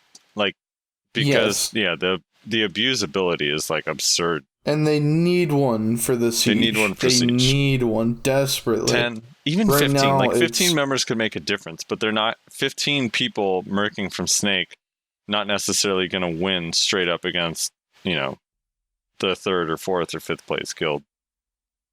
Right, exactly. I just don't. I've yet to meet a person that goes, no, I don't think we need caps on Siege. Maybe Keokai. Probably a Keokai member would disagree that we need caps on Siege, but that's about it. I think that the war hero system should just be just deleted. I would just delete it. But it's really, so even if we had caps, you wouldn't want it? No. It was mercs were never did anything like, okay, they helped me once. One of the most glorious European sieges. I used mercs before the war hero system, like actual mercs. They left their guild and joined our guild, like the old school merking. But in general, mercs are just. I could not disagree more. They're against healthy. Like, guilds need to grow. And it is extremely difficult to build up a siege guild and to tell people you show up on a Saturday, you spend your Saturday evening fully prepared, all these fucking consumables, endless of them. You need to have them for the entire duration. You listen to the shot caller, you don't fall out of line. And then they show up on that day and, oh, oops, the other guild got 40 ex-enemy players, and they just completely waste you. It was last week when Pruim, not enemy, but ex-sovereign, he scored 100 kills in 1 hour in Balinor. He went 300-0 or some shit in Bali. He was just winning the siege alone, and that would have never happened without that war hero system. And right. I think it's just as much as a fate as the militia system is. I get the 40 people joining, but I think with a cap it's fine, because the thing is, like, it makes it fun. Like, so siege is one thing. I'll get into siege in a second, but just for node wars, there's a lot of days, like, so the guild that I'm in now, we node war on Tuesdays and Thursdays. So on Monday, Wednesday, Friday, I get to go merc with all of my friends that are in different guilds, which I actually think is a ton of fun. And because node wars have caps, and he is yet to merc for us, by the way. I don't have any friends in Clash, so because I have, okay, because there's caps, it's like not that big a deal. The mercs don't make that big of a difference unless it's like, a really, really small guild. But in Siege, I think the same thing would be true. If the cap is 10 or maybe 15, probably 10 would be ideal. I don't think you'd have the same issue. I mean, if you have one guy, like you were saying, Jules, that's 300-0, like, that's a whole nother issue entirely. That's not even related to the merge system. The fact that there's someone that can go 300-0 is, it sounds like the guy Finn Police guy. I don't know if it was actually 300 bar. He didn't die at all, and the guilds on podcast, like on the European podcast, the guild who had him as a merc said, we wanted a fair fight. We didn't know that it was actually possible that one guy can pull off something like that, and he was just winning the siege alone. Right. What his stats were at the end, I don't know. All right. In the sake of being absolutely professional, I'm gonna pee during this next question, so I'll be right back. Okay. Well, I guess he's gone then. Yeah. I don't know. I feel like if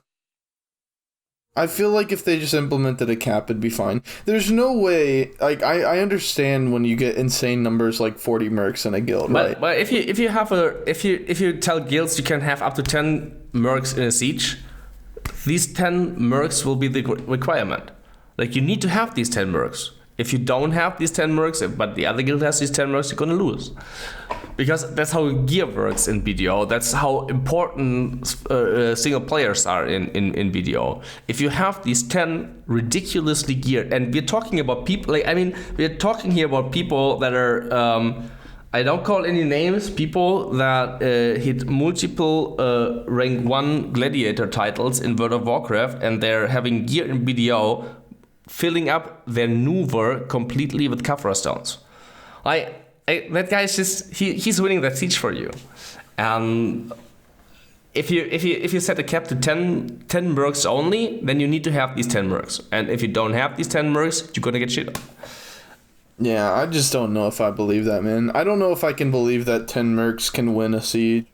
You don't believe that 10... I mean, win a siege? Absolutely. Single-handedly win a siege? I don't know about that. I'm trying to think. I mean, because I don't know the EU scene, so it might be a little bit different.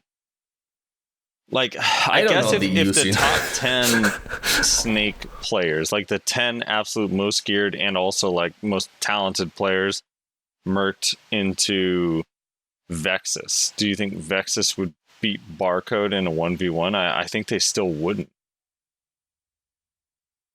Yeah, I don't know. I don't think so. Maybe they. I hope Vexus is not upset. Maybe about that. how many people? Here's the issue, right? Don't take offense to what I just said. Maybe you would. We don't.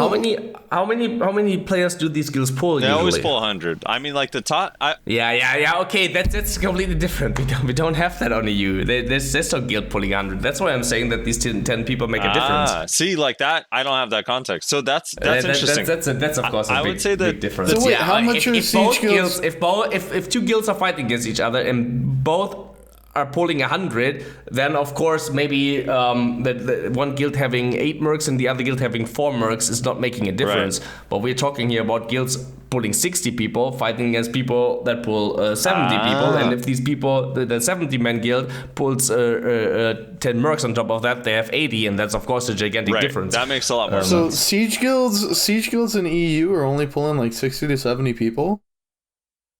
I don't think there's any guild that pulls 100 people. That's really? crazy. Wow. Yeah, like basically in NA, the top 5 guilds. Maybe I'm completely off here right now, Ma. I was on podcast last week, and when I remember these numbers, I don't think that any guild there had 100 people. So I think these times are over. In NA, the top 5 guilds always pull like 95 plus, and then below that, it's usually like even like when Hex was doing even well. The shitters pull at least 70. Well, when Hex was doing well, corrupt on their bad node were days like, oh, we only had 83 today or something like that, you know? Like, yeah. So yeah, that's a difference. I mean, maybe that kind of plays into the whole EU siege scene is kind of dead. Like if the guilds aren't pulling 100, that actually does change things, because then the dynamic is different. Because you're right, Jules, like what you were saying, if 10 people are merking for Vexus, like we still have to fight 100 people in Vexus against 100 people in Barcode, even though we have 10 mercs. Like that Barcode almost always pulls 100, or they merc out for the vacation people and pull 10. The only way guilds in EU pull 100 is they use mercs. Like then they insta win. Like Leviathan, I think last week they won Valencia by going to 100. Leviathan's a cool name. We should steal that. NA. Huh. How interesting. Yeah, that's actually crazy. He didn't. Because I wanted to merc for them, and they said they were full. I didn't even think about that. Like guilds managed to fill up their like, but they had like 60 mercs or something. Yeah. I was in Millennium. We had I don't know, but it wasn't 100 people. Yes, Before even like Sovereign, they didn't have 100 people, and Voss is not taking mercs. They were not 100 people, so it's not like that the top guilds are all taking 100. It is possible. It happens when really they have the right channel for getting the mercs in, but it's not standard that. But every like a large top guild portion has of them people. are mercs. Yeah, that makes sense. That's what you're saying. Yeah. In order for them to hit 100, a large portion of them is mercs. Yes. Definitely. Yeah, okay, I see what you're saying. Yeah, that now. makes more sense. Yeah, I guess with the context so it's of like NA. But not even back in the days, like during the Great War between Sovereign and enemy, they also didn't pull 100 people. Yeah. That's Okay. crazy. Like enemy in its prime put like 85, 90 or so. I Dude, think. that's so weird. Like, Yeah, but didn't Enemy pride itself on like being like kind of lower numbers and like just like being really geared and really skilled and all that? no, I think that was The impression I got think that was after all. That's how it after. started. Yeah, Yeah. that's how it started, and then that's how it ended. But I think the middle Oh, okay. siege part. Enemies rule was always that they don't recruit people just for the numbers. Right. That's interesting. Zorlak, who was in fact the leader and the entire leadership cast and so on, they would have rather went to with 70 people into a siege and get zerked by 400 people spread out to 6 guilds than bringing 80 people, and these 10 people are actually not fitting the requirement of enemy. Like that's what they never did. Like they never did any exceptions when it comes to recruiting. And if you're so picky with your recruitment system, it's really difficult to get 100 people. Right. See, like it's so interesting because in NA, like on a siege, even the lower tier guilds are gonna have like 90-ish people with only maybe like 15 mercs, like 10, 15, like max, with the exception of Keokai, who's always like half mercs.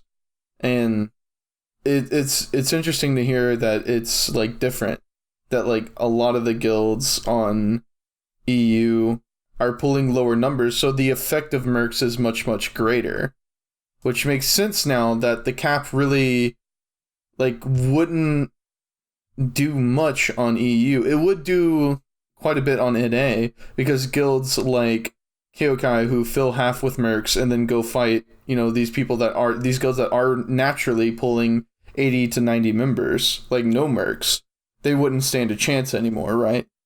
But on EU, if they're all pulling around like 60 to 70 and then one guild gets those 10 enemy mercs, first of all, the lower amount of people means that each player is doing a lot more, right? It's a lot easier to function with less people on the battlefield, essentially. And it's interesting. It's very interesting. Yeah. These are the differences that I like talking about. Fuck the market. This is the type of shit that I can get into. What the all right. There was always a big difference between NA and EU. In EU, for example, like people denied on podcasts when they had alliances. Like if you admitted publicly to having an alliance to another guild, people like you lost instantly all respect. Huh. And that was, for example, I think a lot different on NA. No, like, we had like gigantic alliances. About it. There's a famous quote from B-Kill that no one clipped that I remember distinctly. He said to Vudani, let me see if I can. This is semi-paraphrased. He said, Vudani said like, well, just 1v1 us or something like that, like, and so we could see who's the stronger guild. And then he goes, we already proved today who's the stronger guild. The stronger guild is the guild who can pull more allies. Yeah. Yeah. Yeah. NA is a very... If you said that back in days on EU on the podcast, I would have trashed you so hard for saying that. No. Even guilds that obviously had an alliance, the guild leaders on podcast would say that they didn't have an alliance. They would say it was just a coincidence, even if it was completely obvious that they had a deal, they had a deal. They maybe even traded the castle. The guild leaders would come to podcast and say there was no deal. Yeah, there's like no honor in an siege. Yes, there is. There's still some honor. I can also tell you how that happened. Enemy's first siege, the very first siege of enemy, was 11 people going to Balinos. And there were only 3 guilds that day in Balinos. Enemy and 2 other guilds. We had 11 people, and that 70-man guild had... the other 2 guilds, they had 70 and 80 people. And that was like 150 people, and they allied up on us. Right?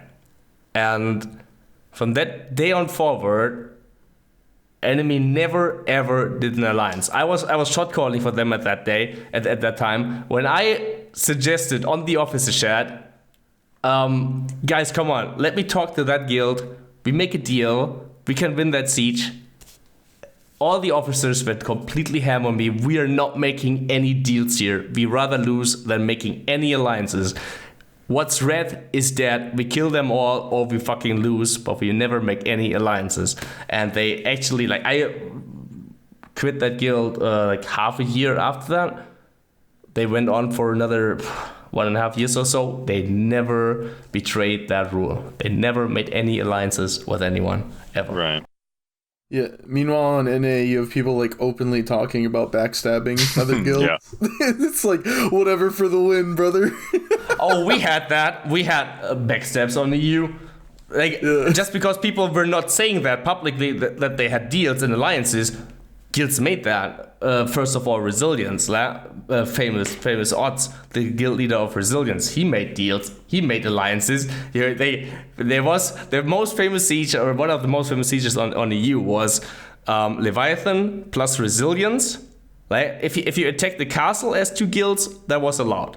Then people said, okay, you're attacking a castle, and then it's okay if it's only two guilds. Then it's okay if you ally. So Resilience and Leviathan allied up on enemy inside the Medaya castle, and 5 minutes before the deadline, 2 more forts popped up, and we in Leviathan, we were like, wait, what? Who the fuck built in Medaya? And it was actually Odds secretly adding 2 more guilds to his alliance. Of course, afterwards, completely denying it, saying, they're just completely randomly built there. And his plan was that if enemy is out, he's using the other 2 guilds to take out us, to take out Leviathan 1-on-1, 3 versus 1. Which completely backfired because the 2 guilds he hired were not strong enough. Like, we had a lot of backstabbing going on the EU. We had a lot of shenanigans going on the EU. But guilds would never openly admit to, or most guilds would never openly admit to alliances. Yeah. Hell, people would also lie got... about numbers. Like, apparently on NA, people are saying, oh, we had 100 people and they're proud of it. If people on the EU pulled 100 people, they would come to podcast and say we had 85. No, that actually does happen though. Like, all right, so we'll have guilds it happens like quite a bit on NA too. I'll be there. It's like clear that the offense is like 70 people versus 70 people, and still the other guild will come on and be like, oh, like we were missing 18 people today. We only had 82. You guys had 95, and we still did pretty well. No, that happens on NA too, a lot. Yeah, a lot. Even in Node Wars, it happens. A lot like in Node what? War. People ask. That was like, as GM, that was like the number one question I get at the end of every Node War from the opposite GM. Like, how many did you guys bring today? And you're honest. You're like, oh, we brought 71, and they're like, we had 12. And we're like, wait, we're like, wait a minute. Yeah, that's exactly how it goes on the. How I remember it. I think I need to clarify that again. I'm not so deep, not at all in the current siege scene. That's just how I remember it. How it was. Yeah. People. All right. Dude, it's so funny when you go to a 45-man node and you have like this 2-hour brawl with this other guild. Like, both of you are like 35 to like 40-ish members. You finally end up winning with like 20 minutes to spare or some shit. And then the GM messages your GM and they're like, yeah, we only brought like 20 people. It's like, what? Yeah. No. All right. Yeah. Let's rifle through these topics real quick. This is running a little bit longer than we anticipated. So, Jules, thank you for staying with us long. I'm good here. Well, remember, we fucked around for a little bit after we started recording, so I just this is like 15 minutes Rezlar ahead. and I have to do the comments after, and they're going to be long. So let's do, I wanted to do an apology. So last week we talked about history of hackers, which, Jules, briefly, do you guys have that in Korea? Do you guys Korea. I don't Sorry, know, in Korea. In EU. Korea? Sorry. Apparently, it's been a long podcast. Over here in Korea, Germany, we I don't know. I'm not in history.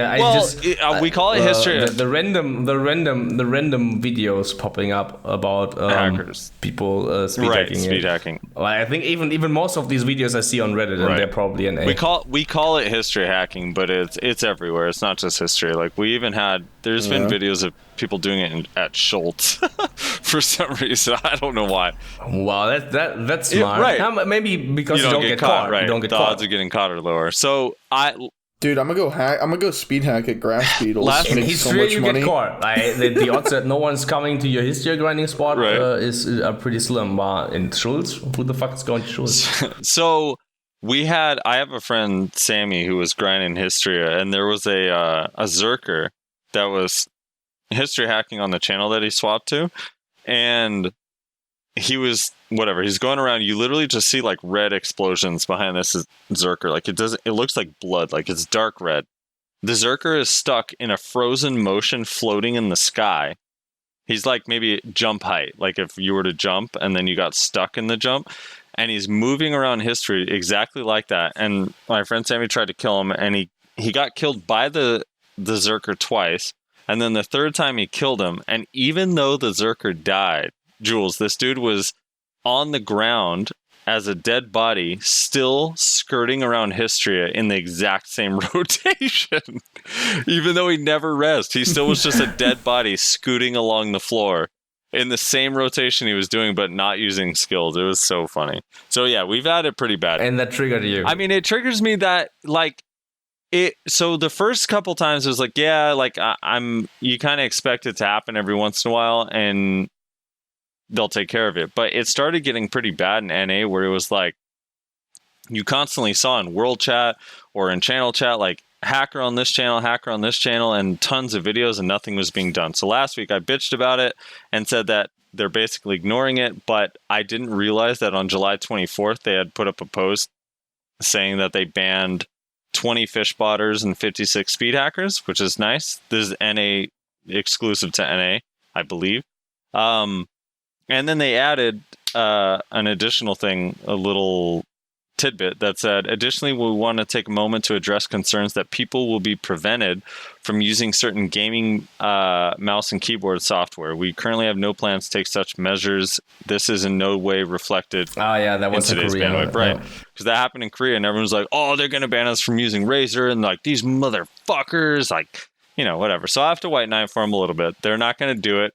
I knew they weren't going to do it. I was arguing with someone in the Value Pack Discord about it, and I was just like, this hasn't even happened yet, and we're upset about it. Like, people are so mad that happened in Korea. And I was like, you do realize we're like not supposed to really be reading the Korean notes, like we're translating them, and like that hasn't happened here. So it's like, I don't know, could be a different situation. Yeah, that's a different world over there. Like, yeah, so they don't have hackers. I just wanted to apologize to Cacao, and specifically to Good Vibes Guy, because he works for Cacao. Wait, you didn't call him out by name or anything? Why? Can I say something about that? Yeah. I got triggered as well a long time ago by there was like Shadow Arena. There were a lot of speed hackers in Shadow Arena, and I made it like a sport to beat these speed hackers, which was pretty good streaming content. But there was a day when for like no joke, I want to play Shadow Arena on my stream. For 5 hours straight, I got stream sniped by a speed hacker. Like, I got into a match, and 10 seconds later I was dead. Every time, the same guy, over and over and over again. And I complained about that as well a lot, and also told the GMs, why the fuck would you not ban him? But then again, I don't know how that stuff works. You know, I don't know what the GMs actually have to care about, what they actually have to, which I don't know, which logs they have to check, how the process is to ban an account. I don't think it's that easy that they just look at the clip, they see a name, and they just ban that. it's definitely I was in contact with the GM, and like it's not like he's not banning that person. Like it's bad for the company as well. It's bad for Kakao Games. There's I had quite a lot of viewers during Shadow Arena, and on a random Tuesday evening, I'm probably the most viewed BDO stream on Twitch, and that person is getting completely, like, any Shadow Arena gameplay is completely denied by a speed hacker. I don't think that the GMs are like, oh, who gives a shit? I go drink a cup of coffee and fuck that guy. I think that it's just a lot more complicated what's behind that to ban these people. But I'm biased in that anyways because Kakao Games gets a lot more, way too much shit for things they are not responsible for, and especially on Reddit, like my most favorite part of the community, the BDO subreddit community, they get so much shit for no matter what happens, man. No matter what happens, and there was the Shadow Arena. Did you follow that? The Shadow Arena partner tournament? Yeah, I just want to say I agree. They have never done anything wrong. Do you agree, Rez? No, I'm. You want me to go find a list real quick? Because I will. Kakao gets way more shit than they deserve. Although partly because of the confusion of like, wait, who's doing this? Is this Kakao or Pearl Abyss? Pearl Abyss, because a lot of people don't know. That's what I can agree with. Yeah. Yeah, a lot of people just say, "Oh, Kakao is fucking us up here. They're fucking us up there." It's not. The Mystery of Summer Quest when it goes to shit because it's a shit quest. Yeah, it was a shit quest design, and they should have expected that. But it wasn't Good Vibes Guy who developed that quest. Good Vibes Guy did. He made that quest line. He developed it, dude. Yeah. He's a software developer. Do not take that away from him, Jules. God damn it.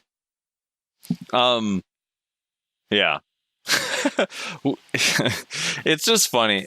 So I don't know. Like Kakao does get a lot of shit, and I get it. They have done a million things wrong, and their communication is not the greatest a lot of the time. But man, I still like the thing that I go to, and it's super white knighty, and I don't even give a fuck. But every single week, the patch notes are so huge for a game that gets updated literally weekly. When you compare it to other games where they wait like months for a patch that even has bug fixes, it's like, I don't know, it just blows my mind. And people are just, I almost feel like they're spoiled by it because now they get mad like if something doesn't get fixed in 1 week or 2 weeks or whatever. So, so I was out of line. Yeah, just look how they react, how fast, they really reacted fast with the Mysterious Summer Quest. Like, Post Shop reported that on the BDO partner Discord, and they reached, I'm sure there was the Kakao Games guys who reached out to all regions, and then globally the quest got paused. Yeah. That was really fast. That was 2, maybe 3 hours in between, and it was a really big step. Globally, pausing that quest. So I think they are doing the best. And there are things they can't influence. There are things they may fuck up. Let's go through the mysteries real quickly. So, Rezlar, are you doing the Mysteries of Summer Quest? Did you do it last year? Are you doing it this year? Fuck no. All right, Jules, are you doing it? What? You didn't? I loved it last year. I loved it. I worked. So you finished it. Wait, what? I mean, last year, I finished it last year. Of course I did. So when you finished it last year, you get to just start automatically on the new quest, right? So you started in the new quest and got to the puzzle or whatever that got blocked. Have you gotten that far? Yes. Okay, so the way it was explained to me, the bug, and let me know if I'm wrong, correct me if I'm wrong, is that it's basically a puzzle with 8 different platforms, and you're trying to figure out an order in which no one knows if these platforms are even related to the item at the end. So there's also that. But people were finishing the quest because they would log in, reduce their frame rate. They would go to like remastered ultra and like reduce their frame rate a ton, open up other applications. They would log in, and for whatever reason, when you had really, really slow frame rate, the NPC was just available when you log in, so you could talk to it before you. Yeah, because everything is like if FPS are low, everything is visible. Everything was visible. Like so they would talk to the NPC and finish the quest, even though they never actually finished the puzzle, and that's why they solved it. So okay, exactly. So that is correct. So yeah, and the joke is that there was a Korean girl, like she was streaming, and she was just standing in the middle and spamming R. Like she didn't reload or anything. She didn't do anything. She was just in the middle and spamming R for 15 minutes. And people were like, many people had the idea that spamming R for 15 minutes would solve the puzzle. So thousands of people were standing at the fucking Caulfield Tower and just spamming the fucking R button. But in reality, it was probably just, I don't know, her PC fucked up, her FPS just dropped, and that's why she could fucking subtly interact with that NPC or something. It was hilarious. I had a stream 3 hours. We were jumping across platforms, trying different patterns, how we activated the platform, throwing money at these platforms. Nothing worked. And I think no one had actually figured out how it legitimately worked, how to trigger that flame. Like it was a flame that spawned in on top of the Caulfield Tower. No one has figured out how it works, and I'm very curious how they gotta fix it. So wait, did they say? Let's see. All progress united. They say some of the quest events will be changed to enable fair play. Will change the process in which the United is won and aspiration in the sky can be completed. While the process of the quest will be changed, the solutions to the mysteries will remain the same. Okay, so yeah, it sounds like you still have to figure it out. And it wasn't technically ever solved, was it? Yet? No. There were many clips and videos about people getting the key, even without relogging or anything. They were just in the middle spamming R, but no one could ever explain why the flames spawned. And I think that the only reason, like every single person who got that key got it exclusively because the fucking frame drops or something, or just drop. It was just random, and no one has ever solved it. If you got all the way to United as one or Aspiration in the Sky, they're going to compensate those people with a value pack 1 day, but they're going to give you 10 of them. They're going to give you a 7-day Kama Blessing and a 7-day combat book, which is kind of cool. Yeah. And then I guess they're actually going to refund, because there's NPCs or whatever you could talk to, right? And you can invest silver to talk to them. Something about the Caulfield Tower, you can invest silver to talk to NPC or something like that. They're going to refund that silver. The platforms, you had to turn in 1 million silver if you wanted to interact with it. Do you know how many people on my stream, how much silver we hammered on these fucking platforms? Yeah. So they're going to refund that. So that's kind of nice. That was surprising. Like that they actually said that they are going to give these gold bars back. That's crazy. I jumped from platform to platform and put in the gold bar in every single one. And they're going to compensate all that on August 7th, they said. So the next maintenance. That's kind of cool. So how far into this? Is United as one and Aspiration of Sky? Are those the last quest lines? I haven't heard about Aspiration of Sky. I assume that's the last quest. Quest that must 9, be the one after. And number 8 was the Key of Truth. United as one. Yeah, exactly. United as one, where you had to get the Key of Truth. That's how you had to interact with that flame. That flame gave you the key. And then the rewards, man. The rewards are actually kind of crazy. Because if you get first place, you get 150,000 pearls as well as a Nightmare Pegasus, right? Yeah. That Black Pegasus would be so nice. You're not getting that. Well, Rezlar's going to get it. He's going to start the quest this weekend. Rezlar. Wait, Rezlar, why are you opposed to the Mysteries of Summer quest? I'm not opposed You said to fuck, it. I just don't give a fuck. Bullshit. You said in a Mike Tyson accent. I heard If I would win that Pegasus, I would sell it to the stable keeper. No, you would not. On stream? The Mysteries Yeah, of course on stream. Oh my god. For content. No, because I find, like, I don't know why people want that Pegasus. But people can actually spend their in-game Because it's silver for rare. that shitty. I hate that Pegasus. It's a fucking chicken. It looks so shit. Whenever I watch a stream and someone's flying with that running with that Pegasus, like, he never stops spreading his wings. It's so fucking annoying. It's not a horse anymore. I agree. I swear the animation just looks buggy or something. Like, everyone tells me that it's actually really smooth and feels good when you're controlling it, but when you're just watching on a video, it looks so buggy and weird. I agree. Doom Horse or bust. Yeah, unicorns same. Doom Horse are. I hate them so much on medium Nord Wars. It's so ridiculous. It's so ridiculous. I got triggered really, really, really hard by Carl. You know Carl, like a streamer, Musa streamer. He has Doom Horse, man, and that guy fucked me up so much in one Nord War. And I was so fucking mad. It's insane. Like, he fucking stuns you and just kills you with his fucking horse, man. It shouldn't exist. It shouldn't exist. No, it is fucked for sure. All right, let's talk about. Should we go on to the Shai? Yeah, first impressions. The talents are out. All right. What do we Shai think? talents are out. Jules, what are your thoughts on Shai? We had one Node War. Like, that's the only interaction I had with the Awakening Shai. It was medium Node War, and it's strong. Like, especially a medium Node was 1.5k HP is a shitload. As a Lahn, I'm running 7k HP with that buff on a medium Node War, which means I'm not dying.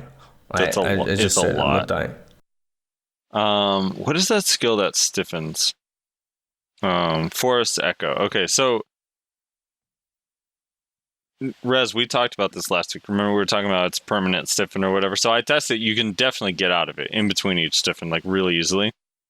It's a stiffness, and if you get stiffened 3 times, it hits the CC limit anyway, for whatever reason. But here's the thing that's kind of crazy that I noticed about it, because it ticks so often that in RBF, I've only experienced this in RBF yet. I haven't really seen Shai's and Node War Siege with Awaken yet. We didn't have a fight on Thursday. So in RBF, I've noticed if a Shai sits in a group of players casting Force Echo, it's like 1093 times 16 while playing the instrument. It's just a channeled skill. They literally just hold it, and it has stiffness on all good hits. You literally, like, you're at risk every time you dive into a group. They can just use that skill almost defensively to prevent people from attacking in, unless they use a protected CC, which is kind of crazy, because I would get stiffened a bunch of times when they're just using it literally on top of their party.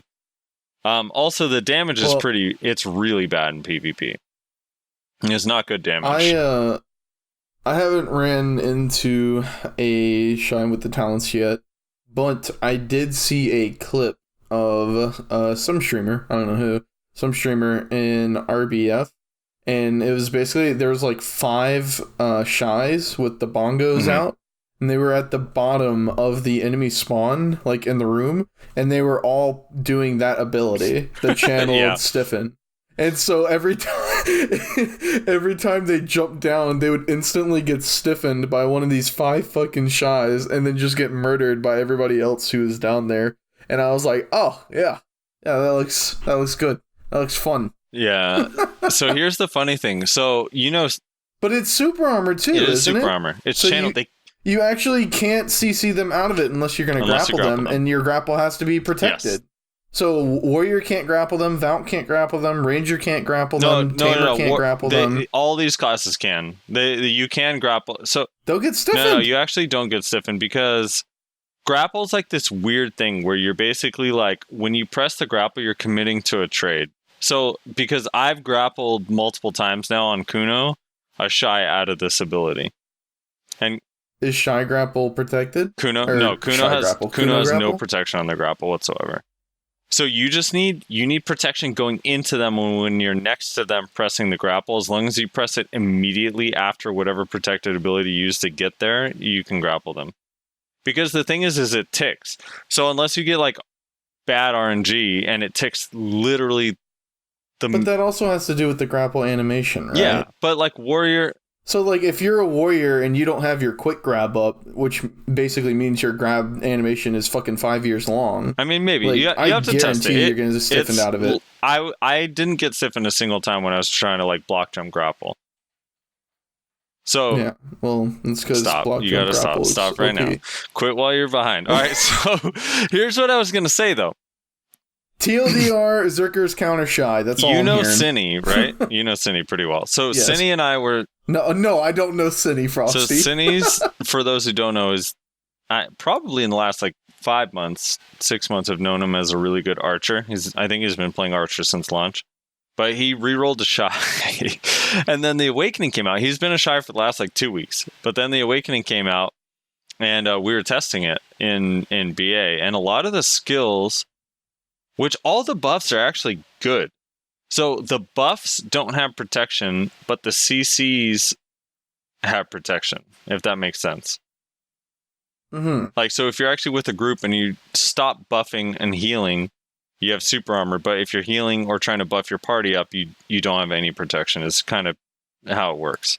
And then their PvP damage, which can make even sense. after they increase the amount of damage they do in PvP, they basically do nothing.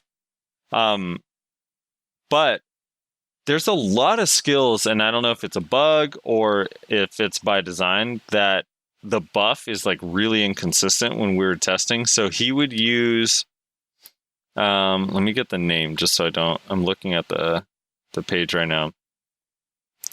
Oh God. The all evasion rate, minus 10%, all DP decrease, minus 10% for 20 seconds. So he would cast that skill, and it looks like there's like rain coming down. The animation is so freaking cool. The skill is called Misty Haze. The animation's like freaking super cool looking. But it was like really, really inconsistent. So he would cast it, and I would be sitting in it, and there was sometimes I would get the debuff immediately. Sometimes I would get it after 3 seconds, and then in one of our tests, I didn't get the debuff until like 13 seconds in. Which makes no sense to me, because that's all it does is debuff. That's literally the only thing the skill does, is debuff enemies. But it must have a hit rate, right? It must have a hit rate, but like that, it just seems so random at 3 seconds, 7 seconds, and 13 seconds. I don't know. RNG? RNG. So I don't know. It was an odd. It's an odd class. Needless to say, after we tested for quite a while, which the animations all are really cool, they got rid of the 3 separate instruments and made it so it's all kind of combined into one, and you can choose a talent. I guess you're locked out of what talent. I don't know. You're locked out of what talent you choose. It's a class I'll never play, so I feel bad. But Cine, wait, they don't have the 3 thing anymore? they do not have 3 instruments. Like their skill animations play the instrument, but now they only have 1 item that they have to enhance, and that item accounts for all 3 instruments. But at the end of Wednesday, when we got the patch, Cine was a Musa. So What? yeah, so that happened. Oh my god. I don't know, man. The HP, that boy just needs to go back to Maywa. dude, the HP is freaking crazy, though. The shout to the sky, 1500 HP for 30 seconds is so much. And when the buff applies, it also heals you 500 HP. I don't know. It's crazy. Yeah, and it's even like that buff kicks in even harder on medium Note Wars. Yeah. 1.5k HP on gear cap Note Wars. That's a fucking lot. Like in general, I'm like, I think it's better than I expected. Like the Shai and how it works out, and you can do a lot of stuff with it. Probably, I don't know how you utilize that in sieges. It's probably you buff up and before an engage. On medium normals, however, I think you can actually coordinate that because the fights are going on for longer, and you can actually like have Shais play the different instruments and fall back and use the Shai to heal up and then re-engage and stuff like that. If you can really coordinate that in a 100 versus 100 unkept siege, not sure about that. On medium novels, I think you can utilize that, and it adds a lot more team play to it. The only ability I'm concerned about is the Black Spirit Rage recovery plus 0.45% for 20 seconds. That one's unnecessary. I hate I like how you ultimates in keep general. using that word. Well, it's it's a small amount. And I'm trying to think. So over 20 seconds, 0.45 is a little bit less than half. So you'd get every 20 seconds, if that buff is up, you'd get about 9% of your rage back, right? Or 9.5. Well, don't you think that siege shields, for example, will just not engage and just wait until a couple of minutes have passed and everyone is at 100% and just have more bombers? Well, that's what they call it. I'm not sure how you call them on NA, but on EU, the shot callers, they call in for the bombers. Like a Zerka with 100% jumps in, kills 9 people, maybe dies if he doesn't have re-up. I hate that. I really, really hate that, and it shouldn't exist. Like, in my opinion, ultimates should get completely changed. I hate that. It's just absolutely not necessary that there are people jumping into your raid and just suicide bombing you to 5-6 people of your raid to death. I don't like that. I think it was completely unnecessary to buff ultimates. Yeah. Bombers is a nice, quick way to say it. We say anyone who's dumb enough to play Zerker, Q buff now. I used to call it artillery. Yeah, artillery. That's what I used to call it. Artillerian. Yeah, I don't know. I kind of like that they're giving it like a lot, like a large amount of different supportive capabilities, right? Like, I never would have thought that they would have made a class that would give Black Spirit Rage. So I kind of like the diversity, but at the same time, yeah, the ults are kind of harmful, I think, to in this iteration of the game where you have a lot of people that are nearing fucking 300 AP. Like, ults are not a fun thing to deal with, and you just have people. You know what I think they should do? Honest to God, this is my opinion. How you at least partially fix ults. Get rid of feeding Black Spirit Rage. Just get rid of it. I don't like the idea of this tamer is fucking useless, so we're just gonna feed it rage at every opportunity, and all of a sudden it's gonna be top fragging because it ults in every single push and kills 10 people. Like, first and foremost, that's not fun. Second off, that's not balanced. I agree with the fun part and the balance part, but then you would definitely have to buff Tamer for Node War and Siege. Absolutely. In some way, yeah. And that's my point, is that that's not balanced, right? It's very unbalanced and it's very unfun. So how about we take away that thing that is unbalanced and unfun, and we work on making Tamer just better in large scale overall. Right. Like, that's my point. Like, I just don't like the whole. I hate that. I hate that with a fucking burning passion. There's nothing more frustrating than walking with your push, and then all of a sudden you just see a fucking, in your kill feed, just a sea of red, and you're like, oh, a tamer just fucking ulted our flank and died. I can't. This whole podcast, I've just been randomly laughing at the wisdom tooth. It's crazy how different you sound, dude. I'm so sorry to keep pointing out, but goddamn, dude, pain. Goddamn, it sounds so You're funny. lucky I'm even here right now. I'm fucking hurting. All right, we'll get to the comments in just a second. Jules, what are your thoughts on Lahn alt? So, like, because I actually feel like Lahn alt is kind of similar to Tamer, except like it has a little bit of a wind up where there's risk, but once it starts, like the Lahn ult actually deletes people. Or am I crazy? Yeah, it does. If you have the AP to back it up, yeah, definitely. You just delete everything that gets hit by it sounds like they just need to increase the animation speeds of a lot of Lahn skills. Yeah, and I mean fine. that actually is the solution. I've been since launch. I was like, I don't understand why down F. I forget the name of the skill, but the down F skill that you can use from Awakening and it brings in a pre-awakening. It's such a cool animation. It's a unique animation. It looks nice, and it has protection and a CC, but like it's unusable because the wind up. It's so slow, and you're stuck in it. I don't know. Yeah, there are many abilities like that on Lahn. I don't know why the class is designed like that. Why it has so many ridiculously long animations. Sapuri Purge is an amazing ability. Super armor, knockdown, floating, good damage. But the amount of before the ability actually comes out, it's insane. I think they. Part of me says that I think they kind of confuse giving an attack weight with giving an attack speed. I think they wanted Lahn's attacks to have a lot of weight in the feeling behind them, which I think they do from the little bit that I've messed around with them. But they don't need to be slow to feel like they have weight behind them. I don't know. Yeah, no, I agree. Part of me feels like I think they kind of conflated the two. Like, they were like, oh, this is these huge chains and these huge fucking blades, these should have, this weight behind every single attack. And then they made it slow as fuck. I don't know.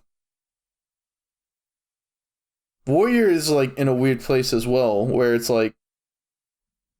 the attacks feel like they have weight, but they're not slow. Which is how it should be for balance. Aesthetically, it makes sense that if your attack has a lot of weight behind it, it should be slow, but it doesn't make sense for balance purposes. Yeah. So, I mean, unless with the class, it makes sense, right? Wizard Witch kind of. But just not in this game. This game just. You can't be. I mean, yeah, Witch and Wizard, I guess, is fine for them to have really slow Lahn, animations. it doesn't make sense, especially as a quote unquote assassin class. Every other class. As an assassin class, it's so weird to be slow. On every class besides Witch and Wizard, I would say it doesn't make a lot of sense to have their abilities be really slow. What about Dark Knight? Because Dark Knights are kind of slow. And I think it's okay. They are a little bit, but Dark Knights, I'm 90% certain. I've never really played Dark Knight that much, but I'm 90% certain that almost every single ability that Dark Knight uses moves them.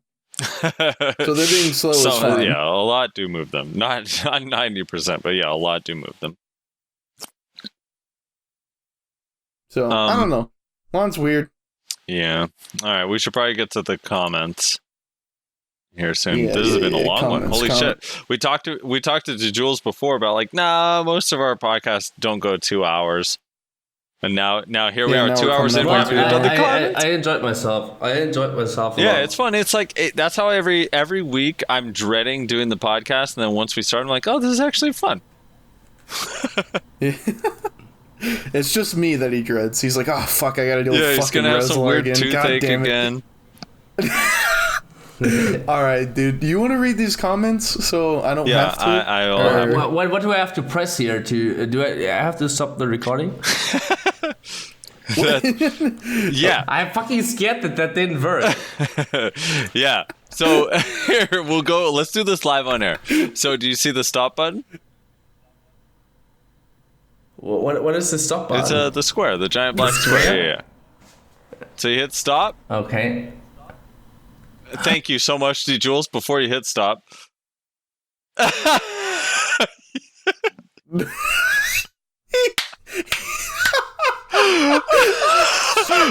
I want to be your. I want to translate.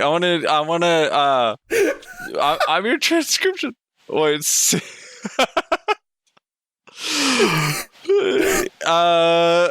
So you're gonna go file export as WAV, correct? So export that should take less than 30 seconds.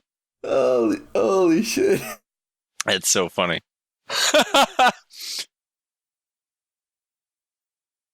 I actually don't know. I don't want to risk it.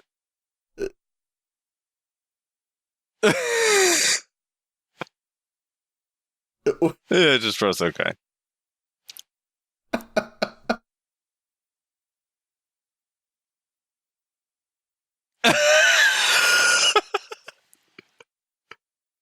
I don't know.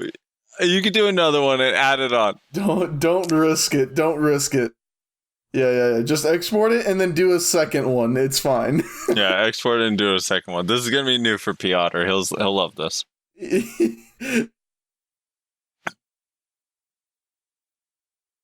Oh, the green one is play, so it'd be the red one. Try hitting the red one. Let's see what happens.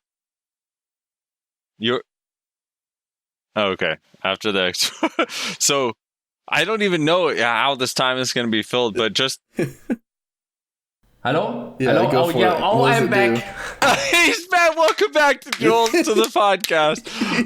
Okay. All right, Piotr, you got some fucking work, DJules, boy. thank you very much for coming on. It was awesome. Rezlar and I were both looking super forward to having you on. Yeah, thanks a lot for having me. Well known, and you're a really awesome dude, cool dude, and you're not just like, one of those like I'm the best PvPer.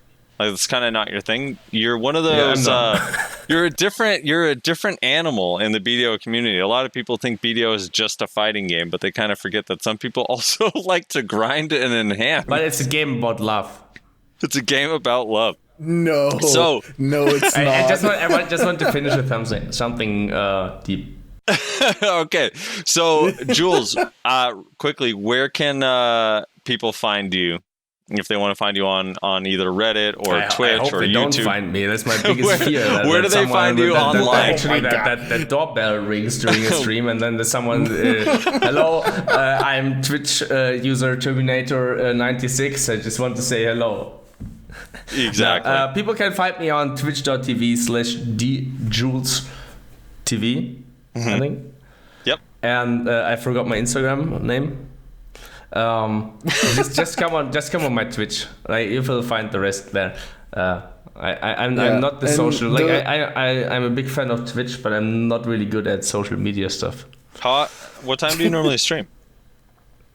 8 p.m. CEST. Okay. 8 Every p.m. day. CST. Like that's when I'm online every day. Definitely. Every day. Sometimes I come online earlier. Especially when we get patches on Wednesday, like Altar of Blood or the Mysterious Summer Quest. I'm online after maintenance on Wednesdays. Definitely online. I'm on Fridays at 8 p.m. CEC, because that's when I throw a party and we just blow billions of silver up, and we don't know, or we can't remember the next day what we actually spend it for. Yeah. All right. Well, you can find Jules' Twitch stream in the description, so you can go down there, check him out, give him a follow, and go support him in his endeavors. Yes. Thanks again, Jules, for coming on, man. You were awesome. Thanks a lot, guys. So now I press the square again, right? Now you press the stop and you're gonna export. I need to say goodbye, everyone. See you. I press the square now. Yes, you press the square, else? and then file, export as a wave, and send that to me, and we'll be seeing you around. Yeah, you're good. You're fine, bro. You're fine.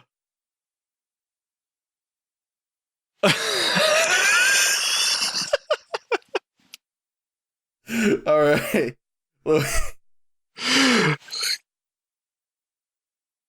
Yeah. Yes. Okay. Don't. It won't work. Fuck, it won't I'm work. dying. It won't work.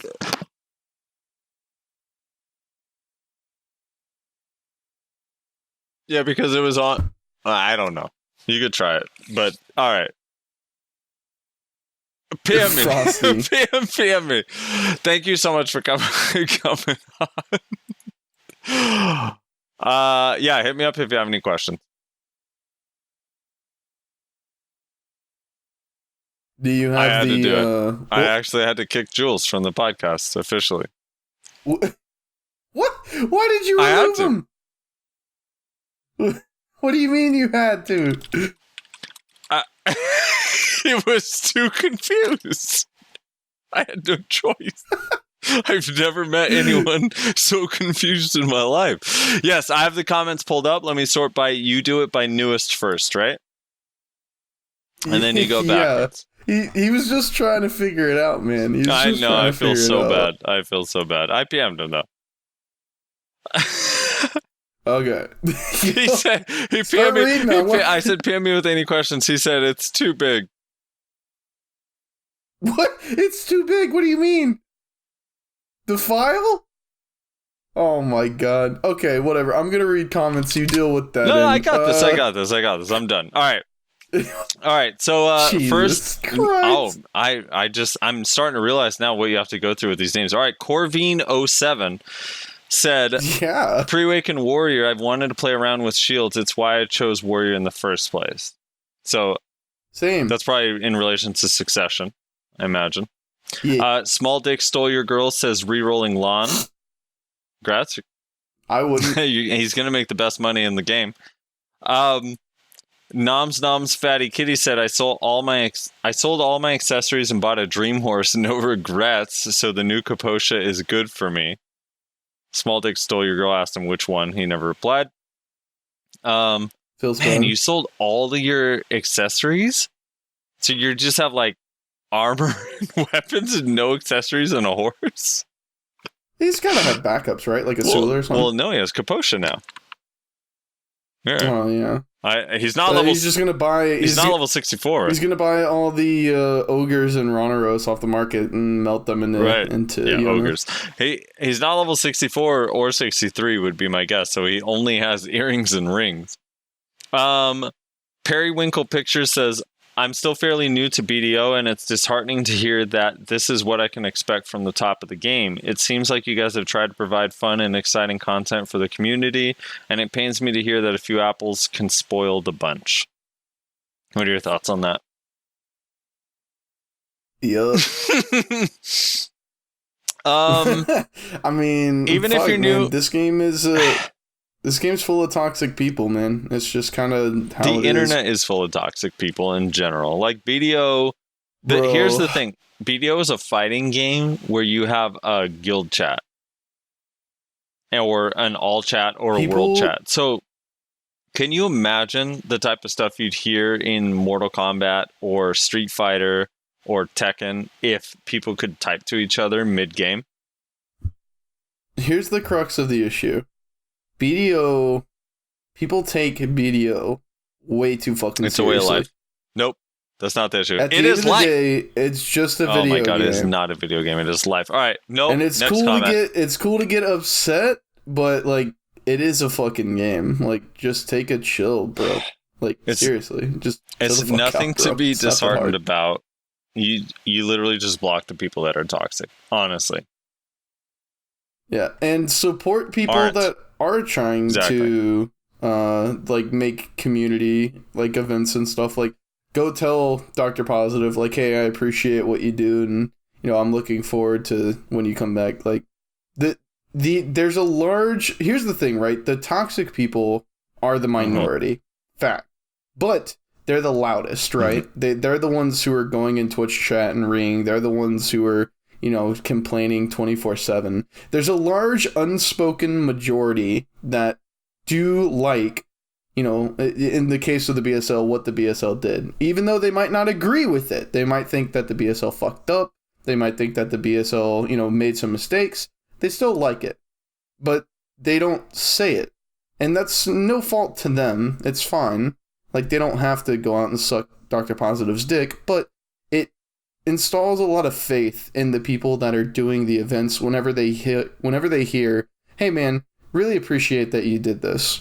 This is awesome. Looking forward to the next one.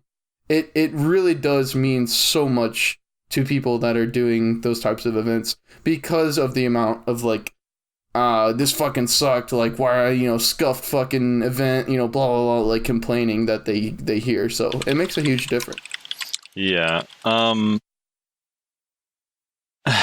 just be nice to people that are like going out of their way to organize shit for no money. That's my only thing. Dr. Positive didn't have to do any of the stuff that he was doing, and he was doing it anyway. And like, it's not like it wasn't a money grab. The dude wasn't making money, and if he did make any money, it was a very, very insignificant amount. No offense, Dr. Positive.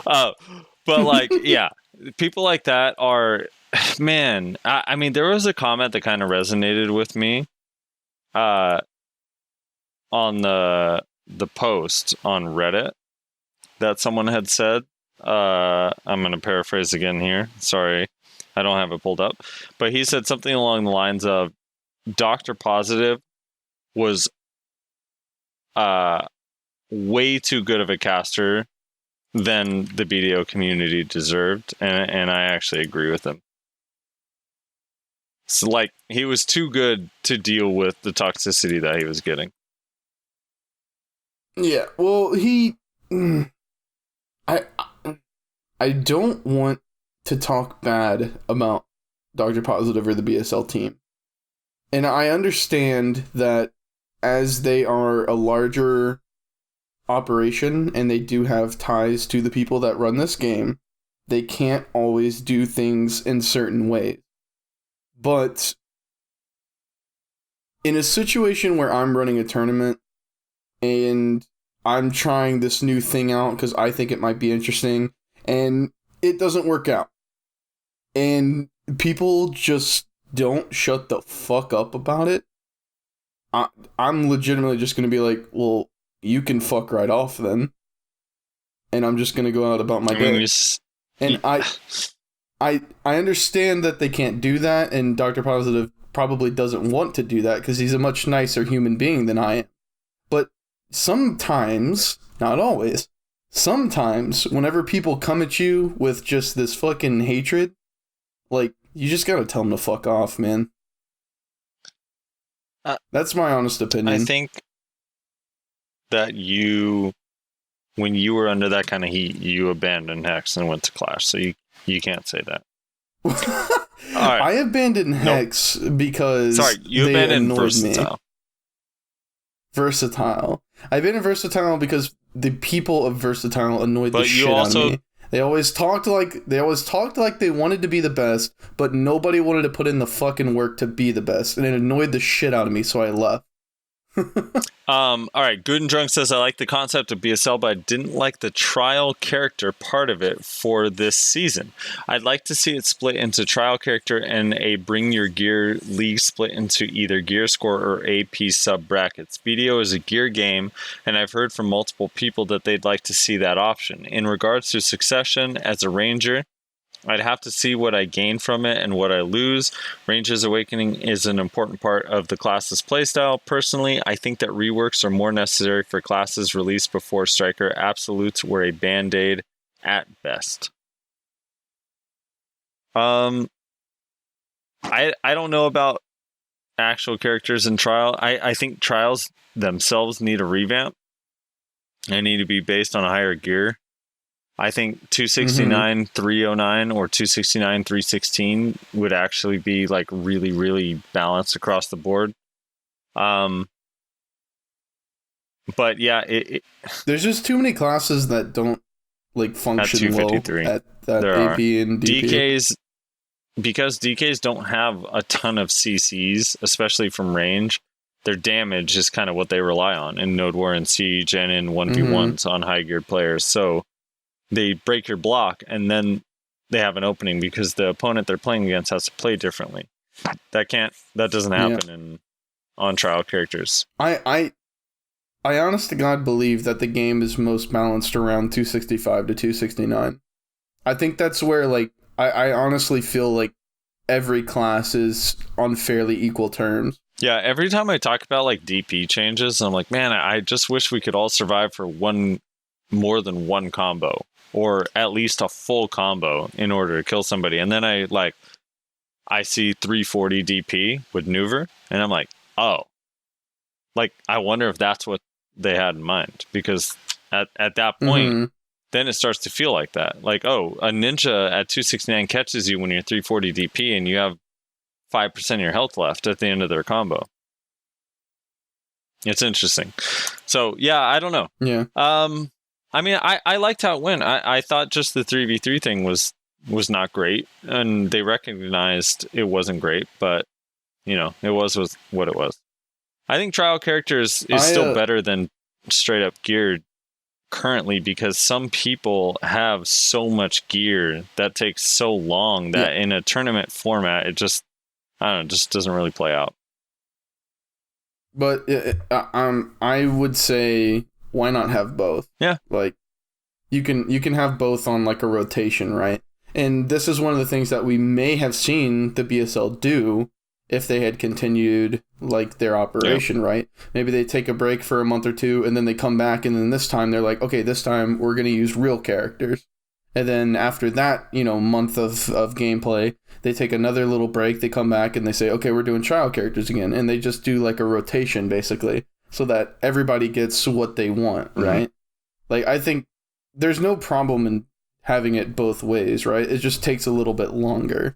But I think that's fine. I'd rather it take a little bit longer to get what people want and make as many people as possible happy, right? So yeah, like, that's my honest opinion. Grandpa says, great job on the podcast. Must not be easy to put it all together, but thanks for doing it every week. It's a really treat for us. It's really a treat for us listeners. By the way, new class tier list when, looking forward to it. XD.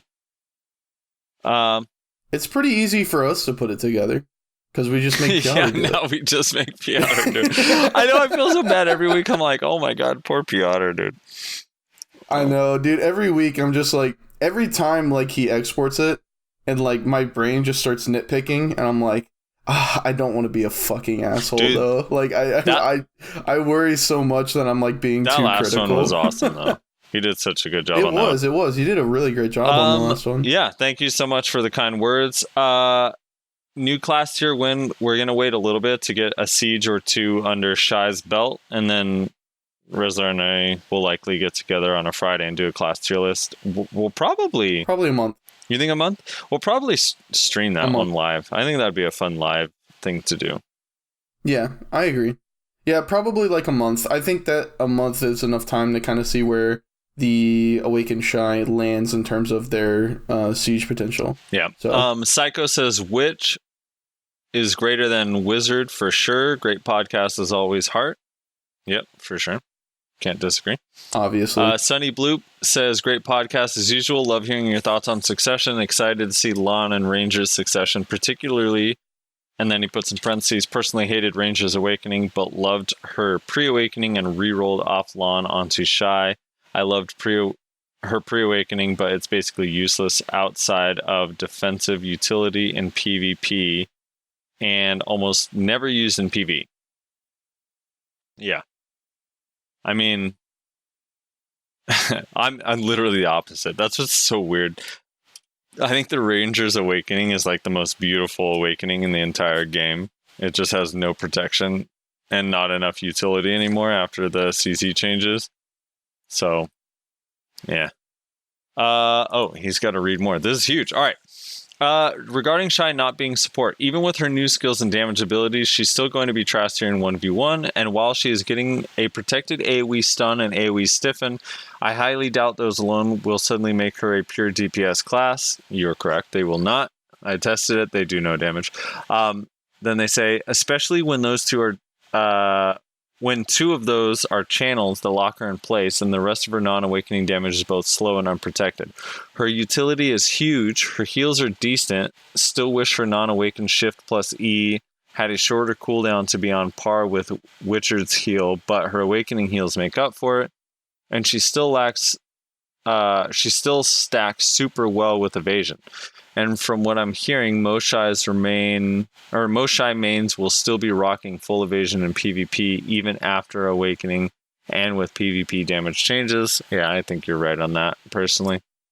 Overall, Pia has basically put Shai more in line with how BDO works, while still fulfilling the cuteness aspect, giving us something completely unique.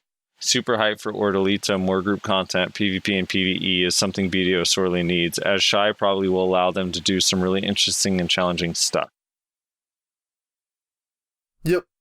Yeah, That was my point Yeah. all along when people were like, how are they supposed to PvE if they can't fight people? Well, there's this thing called group content. I know we don't have a lot of it right now, but they're literally saying that they're going to come out with a whole fucking thing about it. So, there you go. Rowan McLeod says, watching you on Witch makes me happy, Rezlar. Not because of our disagreements, but because you are a decent witch, and I look forward to Frosty doing a play-by-play of our first to 10, which is going to happen, dude. Yeah, it's not hard to be a decent witch. You and Ro first to 10, who wins? What's the score? How much AP does he have? I think he has a little bit more than you. I think he's 260. I don't even know. But let's say you're on Trial Witches. Who wins? First to 10. Trial Witches? Who wins first to 10? Can Trial Witches even kill other Trial Witches? That's what I'm wondering in my head right now. If we assume no heal pops, I probably win. So 6-4. That's a win, right? First to 10. So it'd be 7-3. So first to 10 would be you'd have to get to 10 wins. So it'd be 10. Oh, I see. Yeah, what would it be? 10. What would you think? 10-4. That's a slaughter. Okay. Goat in a Coat says, hey, anyway, I can get a link to the BSL Discord. I want to see their rule sets and what they worked with to maybe come up with something. I don't know if... I don't think normal... Here's my concern. I don't really want to link the BSL Discord anymore. Because it's not in use. And I don't know if I want people going in there and bothering them when they're not, like, looking to run the thing. I'm going to link it. Okay, go ahead. I think it's kind of a dead channel, though. But, yeah. There you go. Yeah, well, that's what I'm saying, is, like, it's not in use, so I personally don't want to, like, make people go there to start, not necessarily make trouble, but, you know, start talking about bringing up things or whatever whenever they're just trying to enjoy their break. Right. They're trying not to think about the BSL. They're trying not to think about the BSL. Yeah. Hold on, let me find I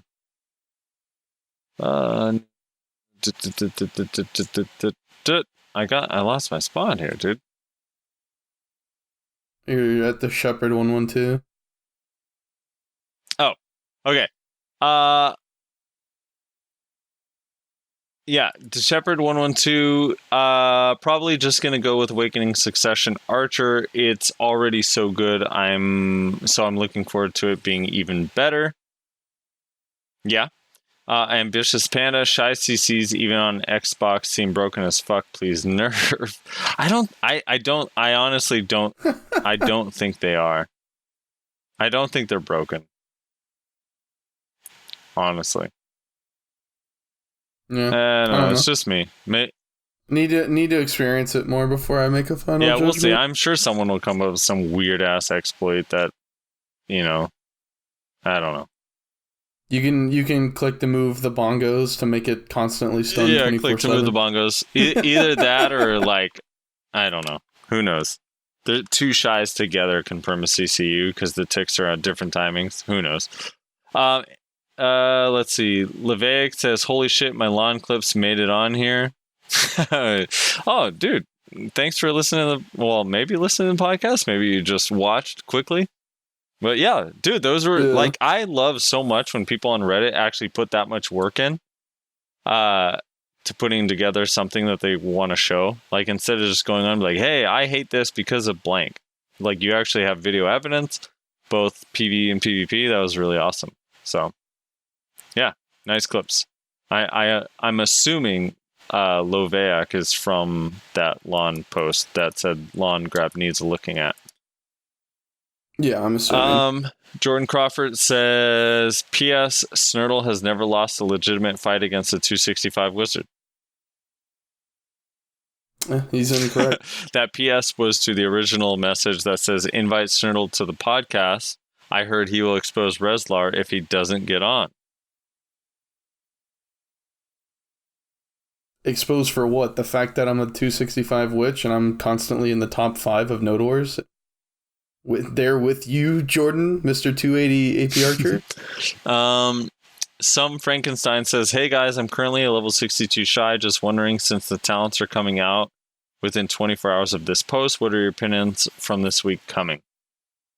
I think that a lot of the skills are really cool. I like that they have some protection for the talents.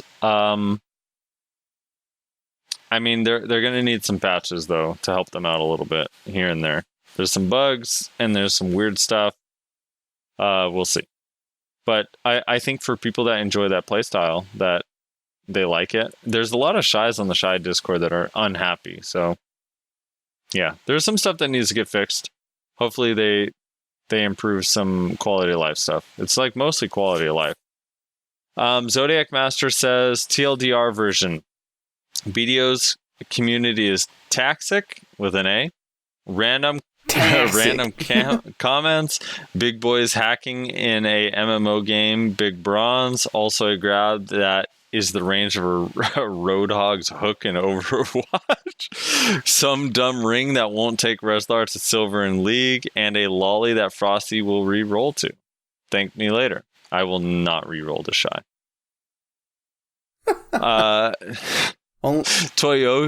Toyohisa TV says, Dr. Positive has been a long-standing pillar for the BDO community. Be it the amazing commentary or him representing motivation for players to get better, I would dedicate a big part of my recent success to him and the BSL for always being that plateau you want to reach. Great interview and good job, guys. Thank you so much. Perlu Gilbert says, by far the best podcast. Thank you. Austin Lassiter says, I can't imagine the psychopath that would enjoy pre-awake Valk only. I'm 100% with you, dude. I do not get that. Pre-awake Valk sounds awful. Like, even if it's really, really strong and good and powerful and works really well in every facet of the game, the animations are so awful compared to the Awakening. It's like not even close. He also says, I think Succession is a waste of development time that could be better served by developing some other content for the game. Dude, 100% agree. Where's my rock climbing? I could not disagree more. I think that there's this interesting thing with BDO is that the combat is so, I don't know, the combat is super fun. Even when you're killing shitty mobs. Obviously, some people like Rezlar can't kill shitty mobs forever with the combat, but you know what's going to keep Rezlar coming back is when you add succession skills and change some of your basic shit. So now Rezlar wants to go back to all the grind spots he's ever been to and see what it feels like. Just saying. All right, Sphero says, I got so much respect for Dr. Positive. I appreciate all the work you put into the BSL. Some of my favorite moments in BDO was spent in the BSL. Thank you for all the hard work, Doctor. Yeah. That's an RP. I hope he comes back soon, man. Yeah, dude, we lose Dr. Positive, right? We lose the BSL. And then in the same fucking week, we lose McCann's. What the fuck is going on? Why is everyone leaving? In fairness, McCann's quits every 3 months. All right, so... Yeah, but he said, according to what he was saying, he's actually got like IRL shit going on. I actually didn't see. It's not like a rage quit thing. Was that in his? Was that in the video or was that in the? I actually didn't see the IRL stuff. It was in the description. Okay. Got it.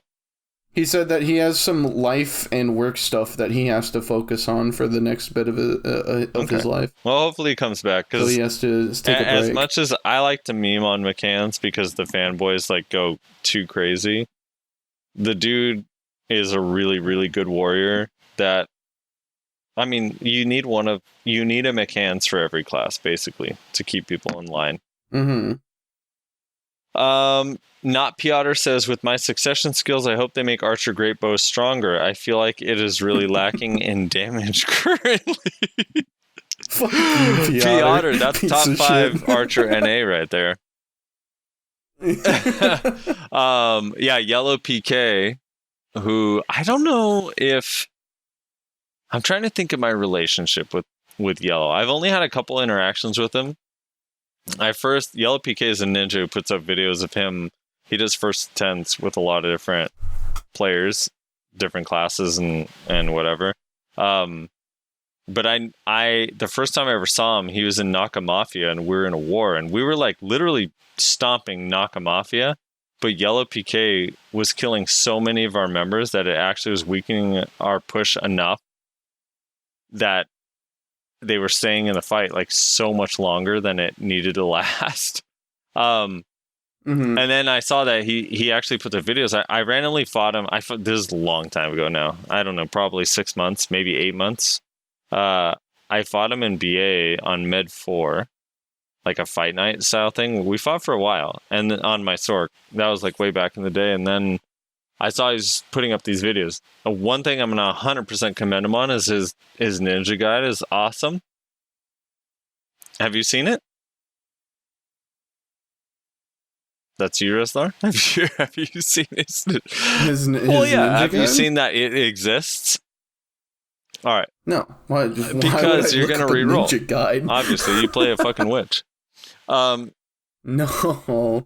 Dude, I keep saying the only way I'd ever reroll ninja is if Secession came out and the pre-awakening ninja was actually like hella good and Warrior Secession was dog shit. And that has to be dog shit. Only way. So his ninja guide is really good. I don't play ninja, but I think the way it's laid out is awesome, and the way he has it like subcategorized is really cool.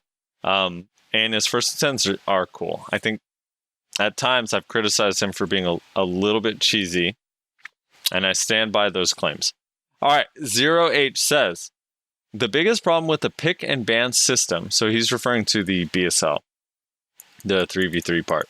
Or, well, yeah, the 3v3. He says, the biggest problem with the pick and ban system is that BDO is a high reflex mechanical game where mastering one class to the levels of those top players takes an immense amount of time. It's much more difficult for one person to be a top player in more than one class due to the need for muscle reflexes and mental timing and distancings compared to MOBAs. By locking classes, you pretty much lock players out of the final tournament.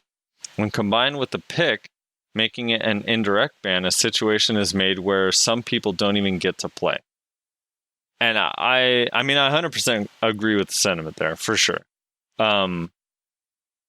There's no way if I get to if I had to like fight in a tournament for my life, I would probably go on Sork. And if someone told me I can't pick Sork, then I'm probably fucked, to be honest. So yeah, I agree with that. It's debatable that it was Team Benzi's fault for having a homogenous team and bad strategy in the picking and banning, but the first match where you had a Sork, Ninja, Meiwa versus Striker, Mystic, and Valk, you already have too big of an uphill battle to start it off.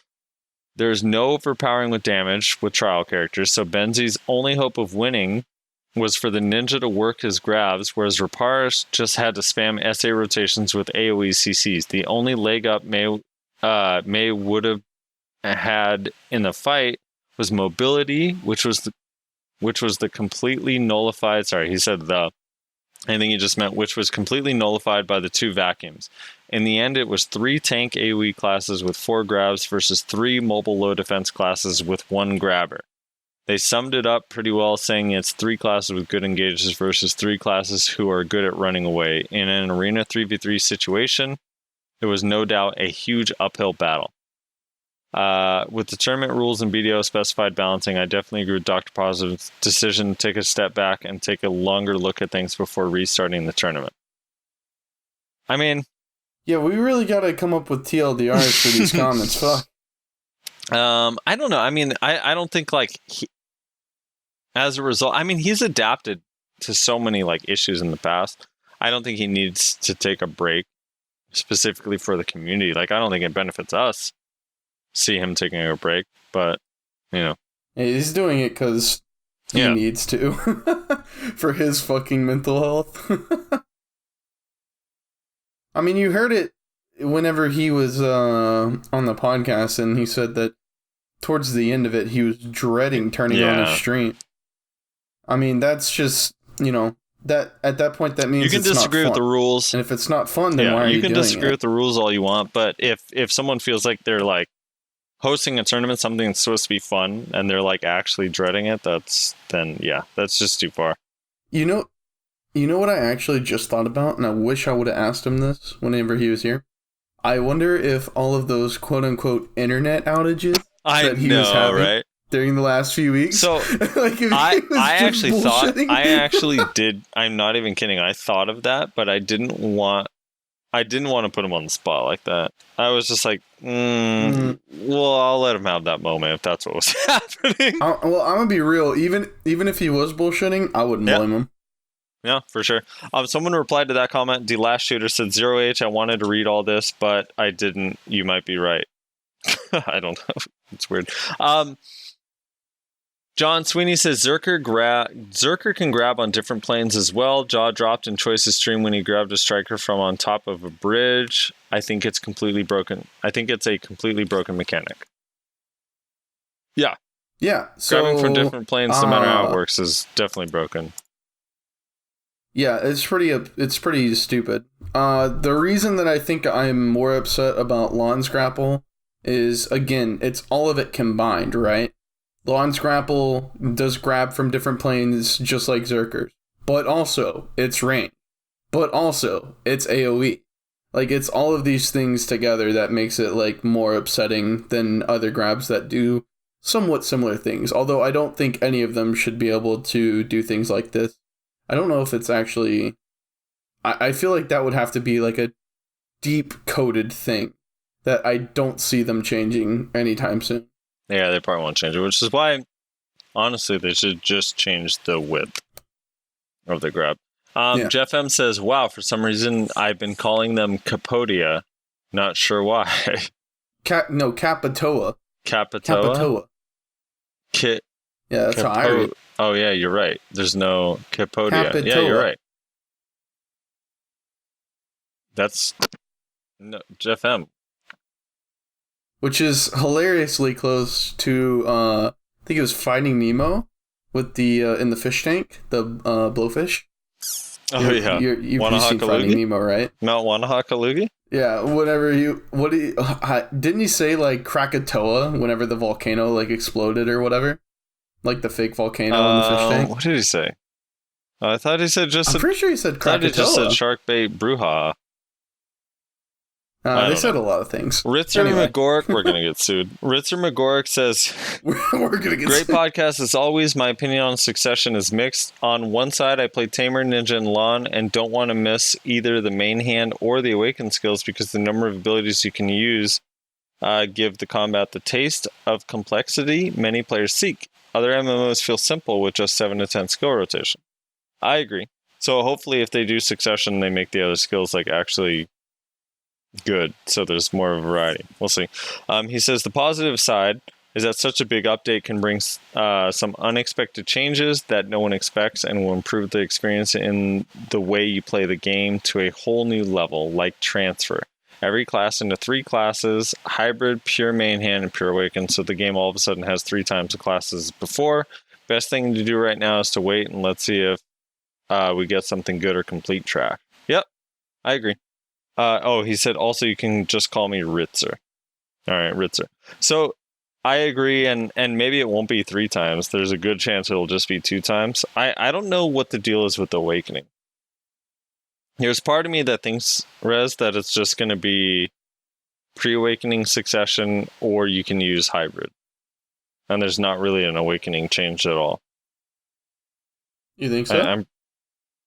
If someone was making me bet right now my life on it, I would bet that we're getting Succession pre-Awakening skills, but Awakening is the same. So you can either use Awakening and pre-Awakening hybrid as it is now, or pre-Awakening Succession.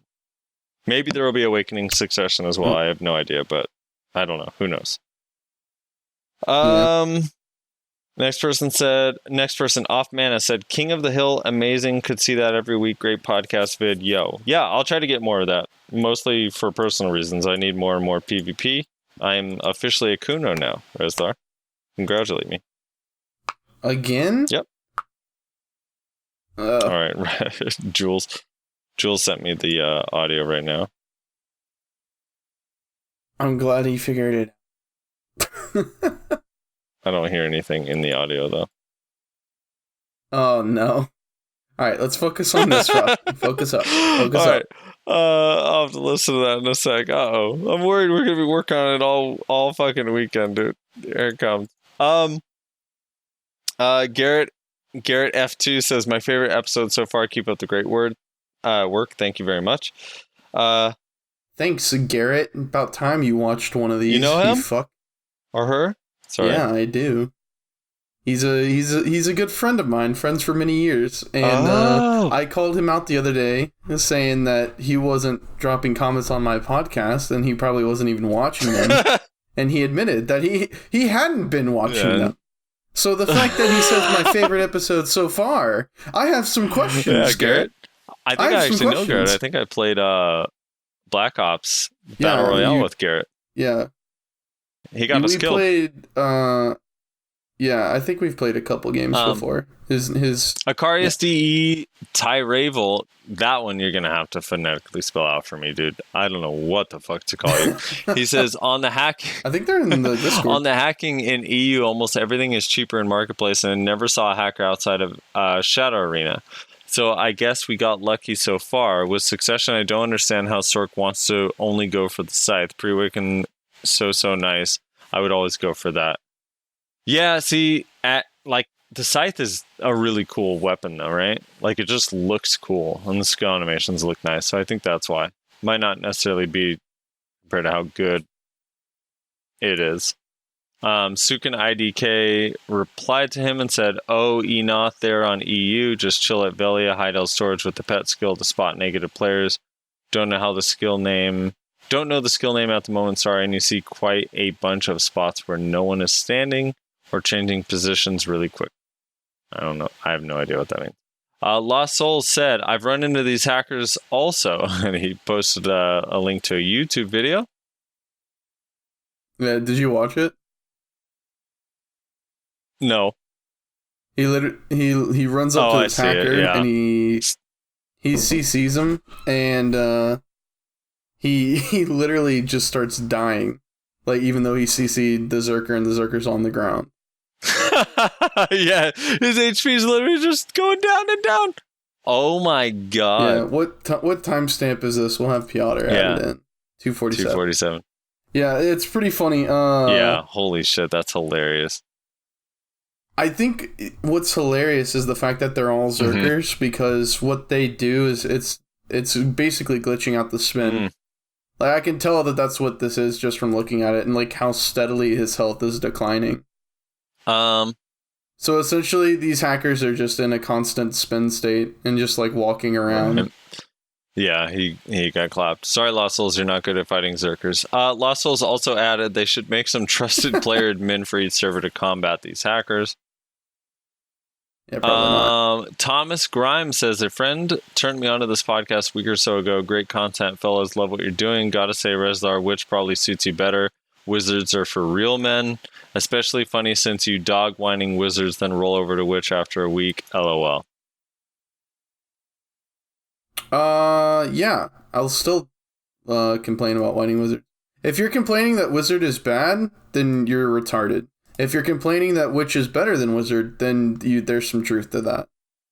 Witch is better than Wizard. Wizard is still like the second strongest class in the game, in my honest opinion. Infrax says, definitely taking a nap beforehand next time. Only tried to speak once and got talked down by the other European dude. Big props to all. I think he meant props. Big props to all the effort you put into this week. Week after week. Definitely the highlight of my Monday heart.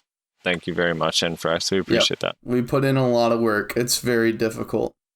You know, we have to sit here and talk. There's a little bit of work. We send the files to Piotr, and it's hard, man. It's hard. Nyashi, who was part of the BSL tournament, said, quote, we made it out. I think he meant out. But he put our. We made it out alive barely, except Warriors. LOL too soon. Oh, yeah, he was quoting me. He said, to correct something Rezlar said, I actually did jump in Twitch chat to complain about the Warrior lockout, but not in an attempt to rev up the community. Figured it was the best way to get a hold of Dr. P, since he does pay attention to chat in between fights. Hindsight's a bitch. I realized it wasn't the right approach, especially since I love the BSL and what it brings. No ill intent was behind it except to get his attention that our team was basically fucked due to the rules for ban pick. But given the situation he was in, I understand his side completely and would agree. You can't change shit midway after you just had EU play with those rules. That would look worse for the integrity of the tourney. Yeah. So I didn't mean to suggest in which way that you gave feedback, Nyashi. The point that I was trying to make, which kind of I fucked up a little bit, was that your feedback it was like true, honest to God feedback. It wasn't an attempt to destroy. It wasn't an attempt to rile people up. You didn't try to do that, right? You just wanted to give your opinion, and you wanted it to, just be heard, and you were done after that. You weren't like, there wasn't any ill intent, right? That was the point that I was trying to make, which may have gotten a little scuffed in the way that I said it. Ashley's one of those people that, and so like when you PvP somebody, this is what I think of. When I think of Nyashi, this is what I think of. So a lot of times when I PvP people, and I do the exact same thing, because eventually, if you're losing to someone and you feel like you should be winning, you get frustrated and you talk shit, or you complain about lag, or you complain about balance, or you complain about a specific skill or whatever. But when I duel Nyashi, like Nyashi is a really good Meiwa, a really respected Meiwa. I have no standing on any class in the community whatsoever. So when I'm fighting Nyashi, and, the first 10 fights I have 2 wins, he has 8. And then all of a sudden 4 fights in a row, I win. A normal person would rage and complain about my class or complain about whatever. But Nyashi is one of those guys that's just like, LOL, like, fuck, nice catch. He'll just say like, oh, or that was such a good reaction. Like, holy shit, you got me there. Like, Nyashi is one of those guys. So, yeah. Just to kind of like add on to what you're saying, Rose, like that's Nyashi, you can assume, even though Nyashi, he presumed you didn't type in the chat or whatever, but even though you did, like you had good intentions, and I think Rezlar was referring to people that are just in there to cause problems. So I don't get how Nyashi doesn't have more viewers on his stream and his YouTube. First of all, he's one of, if not the greatest Meiwa on NA. And then second of all, he's one of the most wholesome people I've ever met in my entire life. Actually, 2 things happened with Nyashi just today in RBF. I was RBFing with Sammy. We were on Discord. And literally 3 fucking games in a row, Nyashi and Sammy were on the same team. And I was on the opposite team. And I was like, God fucking damn it. And like one of these times, I literally lunar dashed just straight into his fucking red moon, and I was just like like I was so frustrated. And then there was another RBF, I think a little bit before those 3, where Sammy was on the opposite team and Nyashi and I were on the same team, and Nyashi was getting comboed by Sammy and I saved Nyashi, and like 15 seconds later all of a sudden I'm stiffened, stunned, knocked down by Sammy, and Nyashi comes and saves me, and then he PMs me. He's like, we can't let these ninja scum kill us. Which was pretty funny. Anyway, Reno said, my name is pronounced like Reno. Reeno. Great podcast again. Would love an EU community night. Cool. And then Marshall Cure, he comes to community nights. He also comes to some of the King of Hills that we host on NA. He says, I don't even know what to say. It's so early and it's here. Just wow. Thank you. I think he was happy that we got the podcast out on time. Yeah, for once in our fucking life. And that, as long as I'm not mistaken, that is that's the comments. Rez, 2 hours and 54 minutes into recording. Yeah.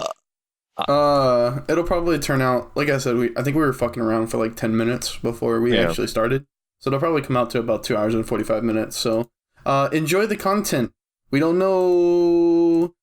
I don't know if I want to say anything about it, but yeah, we're gonna start looking into maybe cutting that down a little bit.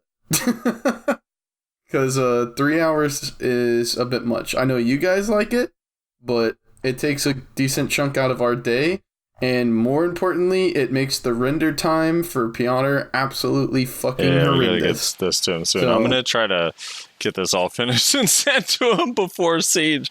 But I got Siege in less than an hour, so we'll see. We'll see what happens. Yeah, so. But, yeah, that's everything. Frosty, anything before we... You want to do... Dude, you should do the outro this time. Do we have an outro? All right. I Well, mean, so first, not really, let's start but- with follow us. We're basically going to do role Yeah, reversal, role right? reversal. So you're going to ask me if I have anything before we leave. And then I'm going to say Okay. whatever I say. And then All right. you say... And then you Rezlar, let do you us have go. anything before we go? Yeah. Shit, what do you normally say? My band was awesome last night. We did a show. What else do you say? Berserker is OP. Cacao, you forgot to send me my check for last month. They I need to never get forget paid. their checks. And no, just thanks everybody for hanging out with us and supporting us. This last episode with Dr. Positive got a lot of views. Glad we're getting more attention. Glad more people are getting interested in what we're doing here, and hopefully we continue growing because it's adding more to the conversation, which is always what I want. We need more people to join the Discord. Join the Discord. Also, Join it. I want more people in the Discord because here's the thing. There's only so much conversation we can have in the comments of the YouTube video. I love the comments in the YouTube video. I love reading people's opinions, thoughts, whatever they have in the comments.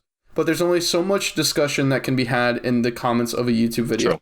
Join the Discord and then join the conversation there because that's where the real meaningful conversations are going to happen. So a couple things. So one, we will go back to our normal roles after Rezlar's visited by the Tooth Fairy.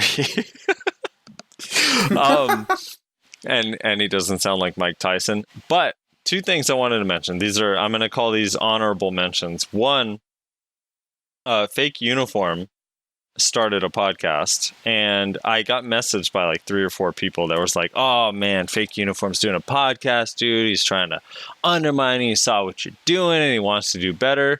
I'm actually super excited that Fake Uniform is doing a podcast. I love BDO podcasts. I think it's cool. If you play BDO and you want BDO content, there should not be just one version of that content. So I 100% support what Fake Uniform is doing.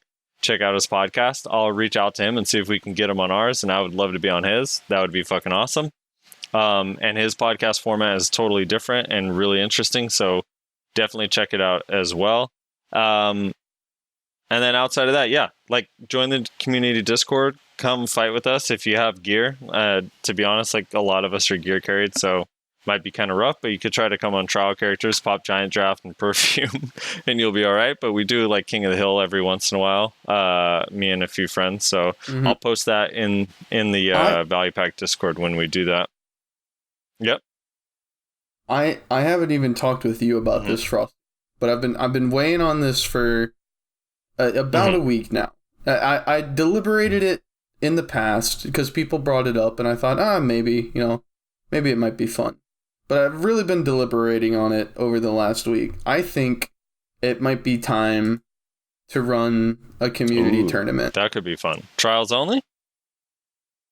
Trials only for at least the first one. Then I'm out. Maybe if we continue doing it, then we can do, alternate. Right. But I don't know. I think that's something that we've done in the past, and we can do it, and we have a fairly large amount of people that might be interested in that. And we'll host it on EU. I don't know. Yeah, I know. That's the rough thing. We'll have to do one for each. Well, if we can get up to 200 people in the Discord, then maybe we'll have enough people do one for each, so it'd actually be fair. Because I want to get the EU guys. We actually have a lot of EU listeners. And we do. We have quite I'm not completely blind to the fact that we're about to have a lot of PS4 listeners. And I think people are sleeping on the PS4 release. That Discord is popping. The PS4 Reddit is popping. PS4 literally has sold twice the amount of consoles as Xbox. So the amount of audience that they have potential of garnering is massive. Yeah, but my only concern is that it's just gonna die, just like Xbox kind of did. Dude, I actually was reading this post. This Xbox guy was saying that the Xbox version is more popular than PC. That's untrue, but okay. So we'll end there. Thank you guys so much for coming out. Thank you for listening. DJules was freaking awesome. So yeah, share, like everything. We appreciate it, and we will see you next time. Here I'll stay.